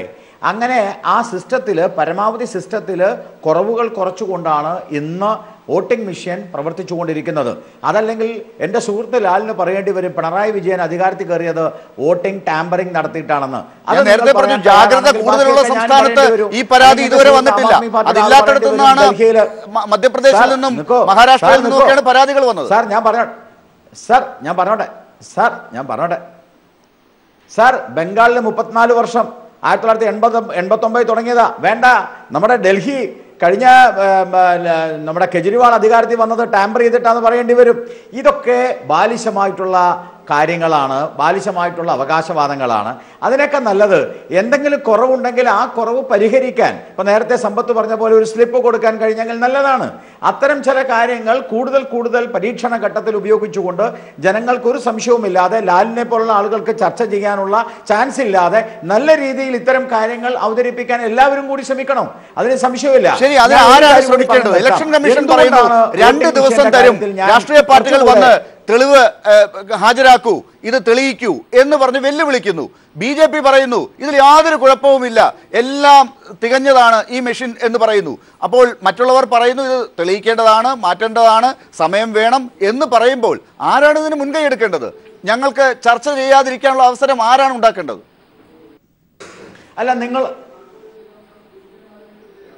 നിങ്ങളോട് ലാലെ, നിങ്ങളോട് പറഞ്ഞോ BJP പറഞ്ഞോ ഒരു കാരണവശാലും ഒരു പ്രശ്നവുമില്ല എന്ന് BJP പറഞ്ഞോ? പ്രശ്നമുണ്ടോ ഇല്ലയോ എന്ന് തീരുമാനിക്കേണ്ടത് ഇലക്ഷൻ കമ്മീഷനാ. അതൊരു ഇൻഡിപെൻഡന്റ് ബോഡി, അത് BJPയുടെ ബോഡി അല്ല. ഇത്രയും കാലമായിട്ട് ഇത് അറിയില്ലേ? ഇലക്ഷൻ ബോഡി എന്ന് പറയുന്നത് ഇൻഡിപെൻഡന്റ് ബോഡിയാണ്. എന്റെ ലാലെ, അവര് തെളിയിക്കാതിരിക്കുക ചെയ്യട്ടെ. ശരി, BJPയുടെ നിലപാട് തൽക്കാലം ഈ സർവകക്ഷി യോഗത്തിലാണെങ്കിലും ഇത് ഇങ്ങനെ തന്നെ പോകട്ടെ, തൽക്കാലം കുഴപ്പമൊന്നുമില്ല. ഇങ്ങനെ പോയി രക്ഷപ്പെട്ടാലെങ്കിലും 2019 വല്ല മാജിക് നടക്കുമെങ്കിൽ നടക്കട്ടെ എന്ന് തന്നെയാണ് BJP പറയുന്നത്. അല്ല, ഞങ്ങൾ എന്തായാലും 2019 കണ്ണൂരിൽ നടക്കുന്ന പോലെ കുത്തിയിടാൻ വേണ്ടിയിട്ടുള്ള ഒരു സാഹചര്യം ഒരുക്കാൻ എന്തായാലും ഞങ്ങൾക്ക് താല്പര്യമില്ല. ഇതാണ് BJP ഇപ്പോൾ എടുത്തിരിക്കുന്ന നിലപാട്. അഡ്വക്കേറ്റ് ഗോപാലകൃഷ്ണനിൽ നിന്ന് മനസ്സിലാവുന്നത് ഇലക്ഷൻ കമ്മീഷൻ ഇങ്ങനെയും പറഞ്ഞിരിക്കുന്നു. അപ്പോൾ ഇനി നിങ്ങൾ എന്ത് ചെയ്യും? നമ്മൾ ഈ തെരഞ്ഞെടുപ്പ് അത് സ്വതന്ത്രവും നീതിപൂർവവുമായി നടത്തി തീർക്കുക എന്നുള്ളത് ഈ തെരഞ്ഞെടുപ്പ് കമ്മീഷൻ്റെ ചുമതലയാണ്. ആ തെരഞ്ഞെടുപ്പ് കമ്മീഷനുമായി തെരഞ്ഞെടുപ്പ് അങ്ങനെ സത്യസന്ധമായി നീതിപൂർവമായി നടത്തി പൂർത്തിയാക്കുന്നതിനുള്ള ഉത്തരവാദിത്വത്തിൽ വാസ്തവത്തിൽ എല്ലാ രാഷ്ട്രീയ പാർട്ടികൾക്കും പങ്കുമുണ്ട്. അത് ഭരണകക്ഷിയാണോ പ്രതിപക്ഷമാണോ രജിസ്റ്റേർഡ് രാഷ്ട്രീയ പാർട്ടിയാണോ സംസ്ഥാന രാഷ്ട്രീയ പാർട്ടിയാണോ ദേശീയ രാഷ്ട്രീയ പാർട്ടിയാണോ എന്നുള്ളതൊന്നും അതിനകത്ത് ബാധകമല്ല. രാഷ്ട്രീയ പാർട്ടിയാണോ തെരഞ്ഞെടുപ്പ് കമ്മീഷൻ അംഗീകരിച്ചിട്ടുള്ള രാഷ്ട്രീയ പാർട്ടികൾ എന്ന് മാത്രമല്ല, തെരഞ്ഞെടുപ്പിൽ മത്സരിക്കുന്ന സ്ഥാനാർത്ഥികൾക്കും ഉണ്ട്, വോട്ട് ചെയ്യാനെത്തുന്ന സമ്മതിദായകർക്കും ഉണ്ട്. ഇവിടെ ഈ മുമ്പ് തെരഞ്ഞെടുപ്പുകൾ നടന്നപ്പോൾ ആ തെരഞ്ഞെടുപ്പുകളിൽ വോട്ടിംഗ് യന്ത്രത്തെ സംബന്ധിച്ച് പരാതി ഉണ്ടായില്ല. ഇപ്പോൾ ചില തെരഞ്ഞെടുപ്പുകളിൽ ചില ബൂത്തുകളിൽ അത്തരത്തിൽ ഈ തെരഞ്ഞെടുപ്പ് യന്ത്രത്തെ സംബന്ധിച്ച് EVM-നെ സംബന്ധിച്ച് പരാതി ഉണ്ടായി. അപ്പോൾ അങ്ങനെയാണെങ്കിൽ പിന്നെ പണ്ട് നടന്ന തെരഞ്ഞെടുപ്പെല്ലാം ആയിരുന്നോ എന്നിങ്ങനെ നമ്മൾ ചോദിച്ചാൽ, അത് നമ്മൾ ഈ ഇന്നലെ സാക്ഷ്യമെടുക്കണം എന്ന് ശ്രീ ഗോപാലകൃഷ്ണൻ വല്ലാതെ വാശി പിടിച്ചാൽ അത് പിന്നെ എന്താ ചെയ്യുക? ഈ ഉത്തരേന്ത്യയിൽ കളിയാക്കിയ ആളുകൾ പറയാറുണ്ട് ആം കെ ആം ഗുഡ്ലിയോം കെ ദാം എന്ന് പറഞ്ഞിട്ട്, മാങ്ങയും മണ്ടിയും എനിക്ക് തന്നെ എന്ന് പറയുന്നത് പോലെ ആർക്ക് വോട്ട് ചെയ്താലും എനിക്ക് തന്നെ എന്നുള്ള നിലയിലേക്ക് ഏതെങ്കിലും രാഷ്ട്രീയ പാർട്ടി മറ്റൊരു രാഷ്ട്രീയ പാർട്ടിയെ അങ്ങനെ ആരോപിക്കുന്ന ഒരു നിലയിലേക്ക് കാര്യങ്ങൾ എത്തുന്നത് ജനാധിപത്യ സംവിധാനത്തിന് ഭൂഷണമല്ല. നമ്മൾ രാഷ്ട്രീയ പാർട്ടികൾ എന്നുള്ള നിലയിൽ അത്തരത്തിൽ പറയുമ്പോൾ തെരഞ്ഞെടുപ്പ് കമ്മീഷൻ്റെതായ ചുമതല ചെയ്യട്ടെ. ഈ തെരഞ്ഞെടുപ്പ് വോട്ടിംഗ് യന്ത്രം, ആ വോട്ടിംഗ് യന്ത്രം നിലവിലുള്ള വോട്ടിംഗ് യന്ത്രം തന്നെ ഉപയോഗിച്ച് വോട്ടിംഗ് നടത്തിയാൽ മതി, അതിൽ സ്ലിപ്പിൻ്റെ ആവശ്യമില്ല, ഇതിൽ എന്തെങ്കിലും വിധത്തിലുള്ള കുറ്റങ്ങൾ ഉണ്ടോ എന്ന് കണ്ടുപിടിക്കേണ്ടതില്ല, ആ കുറ്റങ്ങൾ ഉണ്ട് എങ്കിൽ പരിഷ്കരിക്കേണ്ടതില്ല എന്നൊന്നും നമ്മൾ ആരും വാശി പിടിക്കേണ്ടതില്ല. ഇവിടെ ആരെങ്കിലും തെരഞ്ഞെടുപ്പിൽ വിജയിച്ചതിനെ, ഞാൻ തെരഞ്ഞെടുപ്പിൽ ഏതെങ്കിലും സ്ഥാനാർത്ഥിയോ പാർട്ടിയോ വിജയിച്ചു വന്നതിനെ ഒന്നും തന്നെ ഈ വോട്ടിംഗ് യന്ത്രവുമായി ഞാൻ ബന്ധപ്പെടുത്തുകയല്ല. വോട്ടിംഗ് യന്ത്രത്തിൻ്റെ നേരത്തെ ഇവിടെ സൂചിപ്പിച്ചതുപോലെ തന്നെ വോട്ടെണ്ണലിൻ്റെ സൗകര്യവുമായി ബന്ധപ്പെട്ടാണ് ഈ EVM എല്ലാം നിലവിൽ വന്നത്. ഈ സുരക്ഷിതത്വം എന്ന് പറയുന്നതാണ് എങ്കിൽ ഒരു വോട്ടർ കൃത്യമായി എത്തുന്നത്, വോട്ട് ചെയ്യുന്നത്, ആ വോട്ട് ചെയ്താൽ തന്നെ ഈ ഏതെങ്കിലും സ്വന്തം മനസാക്ഷിക്കനുസരിച്ച് വോട്ട് ചെയ്യാനും ആ വോട്ട് ചെയ്യാതിരിക്കാനും ഇങ്ങനെയുള്ള മറ്റ് കാര്യങ്ങളെല്ലാം ഉള്ളതുപോലെ ഇനിയിപ്പോൾ ബാലറ്റ് നമ്മൾ പെട്ടി എടുത്തുകൊണ്ട് പോകുന്ന പോലെ തന്നെ EVM വേണമെങ്കിൽ എടുത്തുകൊണ്ട് പോയിക്കൂടി. അങ്ങനെയാണ് എങ്കിൽ അതല്ല, ഇനി ഒരു പക്ഷേ എത്ര ഉദ്യോഗസ്ഥരും പട്ടാളക്കാരും ഉണ്ടെങ്കിൽ ഇതാ ഒരു തെരഞ്ഞെടുപ്പ് കമ്മീഷൻ തന്നെ ഒരു തെരഞ്ഞെടുപ്പ് ഇപ്പോൾ വേണ്ടാന്ന് വെച്ചുവല്ലോ. ഇന്ത്യയിലെ ഒരു സംസ്ഥാനത്ത് BJP കൂടി പങ്കാളിയായിട്ടുള്ള ഗവൺമെൻറ് നിലവിലുള്ള ഒരു സംസ്ഥാനത്ത് അവിടെ നേരത്തെ പാർലമെൻറ്റ് അംഗമായിരുന്ന മാന്യ വനിത മുഖ്യമന്ത്രി ആയതിനെ തുടർന്ന് ആ തെരഞ്ഞെടുപ്പ് പല ഘട്ടങ്ങളായി നടത്താൻ കഴിയാത്ത അവസ്ഥയല്ലേ. ഞാൻ അവസാനം ഒരു മിനിറ്റിലാണ്, എനിക്ക് ഒരു 10 സെക്കൻഡ് ഗോപാലകൃഷ്ണനിൽ നിന്ന് തന്നെ ഒരു കാര്യം അറിയേണ്ടതുണ്ട്. അതായത് അഡ്വക്കേറ്റ് ഗോപാലകൃഷ്ണൻ, താങ്കൾ തെറ്റിദ്ധരിക്കപ്പെടാൻ പാടില്ലാത്തതുകൊണ്ട് ഞാൻ അങ്ങേക്ക് ഒരു അവസരം തരികയാണ്. ഈ കാര്യത്തിൽ ബാലറ്റ് പേപ്പറിലൂടെ ഇനി തെരഞ്ഞെടുപ്പിനെ സമീപിച്ചാൽ ഒരു സംശയം നിങ്ങൾക്ക് ഉണ്ടോ? ആ കാര്യത്തിൽ നിങ്ങളൊരു ചർച്ചയ്ക്ക് പോലും വരുന്നില്ലല്ലോ. ഈ 35ഓളം പാർട്ടികൾ പങ്കെടുത്ത സർവകക്ഷി യോഗത്തിൽ 1-2 പാർട്ടികൾ ഒഴിച്ച് ബാക്കി എല്ലാവരും പറഞ്ഞ കാര്യത്തിനെ നിങ്ങൾ എന്തുകൊണ്ടാണ് അവഗണിക്കുന്നത്?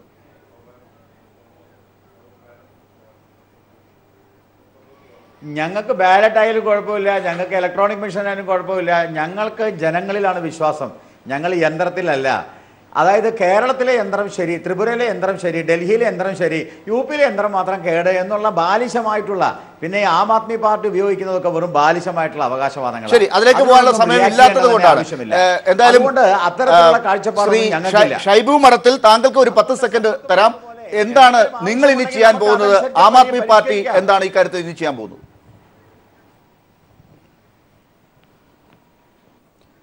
ലാല്, എനിക്ക് ചൂണ്ടിക്കാണിക്കാനുള്ളൊരു സംഗതി, സുപ്രീം കോടതിയുടെ 2013 വിധി, doctor Subramanian Swamy versus election commission of India, ആ വിധിയിൽ 29ാമത്തെ ഖണ്ഡിക പാരഗ്രാഫിലെ വാചകങ്ങൾ ഞാൻ ഇന്ന് വായിക്കാം. The paper trail is an indispensable സമയത്തിന്റെ പരിമിതി ഉണ്ട് ഷൈബു, അത് ചുരുക്കി ഒന്ന് 5 സെക്കൻഡിൽ അത് വിശദീകരിച്ചാൽ. EVMs can be achieved only with the introduction of the paper trail. അതായത് EVM-ലുള്ള ഇലക്ട്രോണിക് വോട്ടിംഗ് മെഷീനുള്ള കോൺഫിഡൻസ്, വോട്ടർമാർക്ക് അത് പേപ്പർ ട്രയൽ കൊണ്ടുവന്നാൽ മാത്രമേ അച്ചീവ് ചെയ്യാൻ പറ്റൂ എന്നാണ് P. സദാശിവത്തിന്റെ വിധി. ശരി, എന്തായാലും ഈ കാര്യത്തിൽ വലിയ തർക്കം തന്നെയാണ് രാജ്യത്ത് നടക്കുന്നത്. അക്കാര്യത്തിലുള്ള തർക്കം ജനങ്ങളുടെ തർക്കത്തിന്റെ തന്നെ പരിച്ഛേദമായും കാണേണ്ടതുണ്ട്. ആ കാര്യത്തിൽ BJP-യും ഇലക്ഷൻ കമ്മീഷനും ഇനി എന്ത് നിലപാടുകൾ എടുക്കുമെന്ന് തന്നെയാണ് രാജ്യം വീക്ഷിക്കുന്നത്. വളരെ നന്ദി ഈ ചർച്ചയിൽ പങ്കെടുത്തതിന് doctor A. Sampath, advocate B. Gopalakrishnan, Shaibu Madathil, doctor Vinod Bhattathiripad. News and views അവസാനിക്കുന്നു.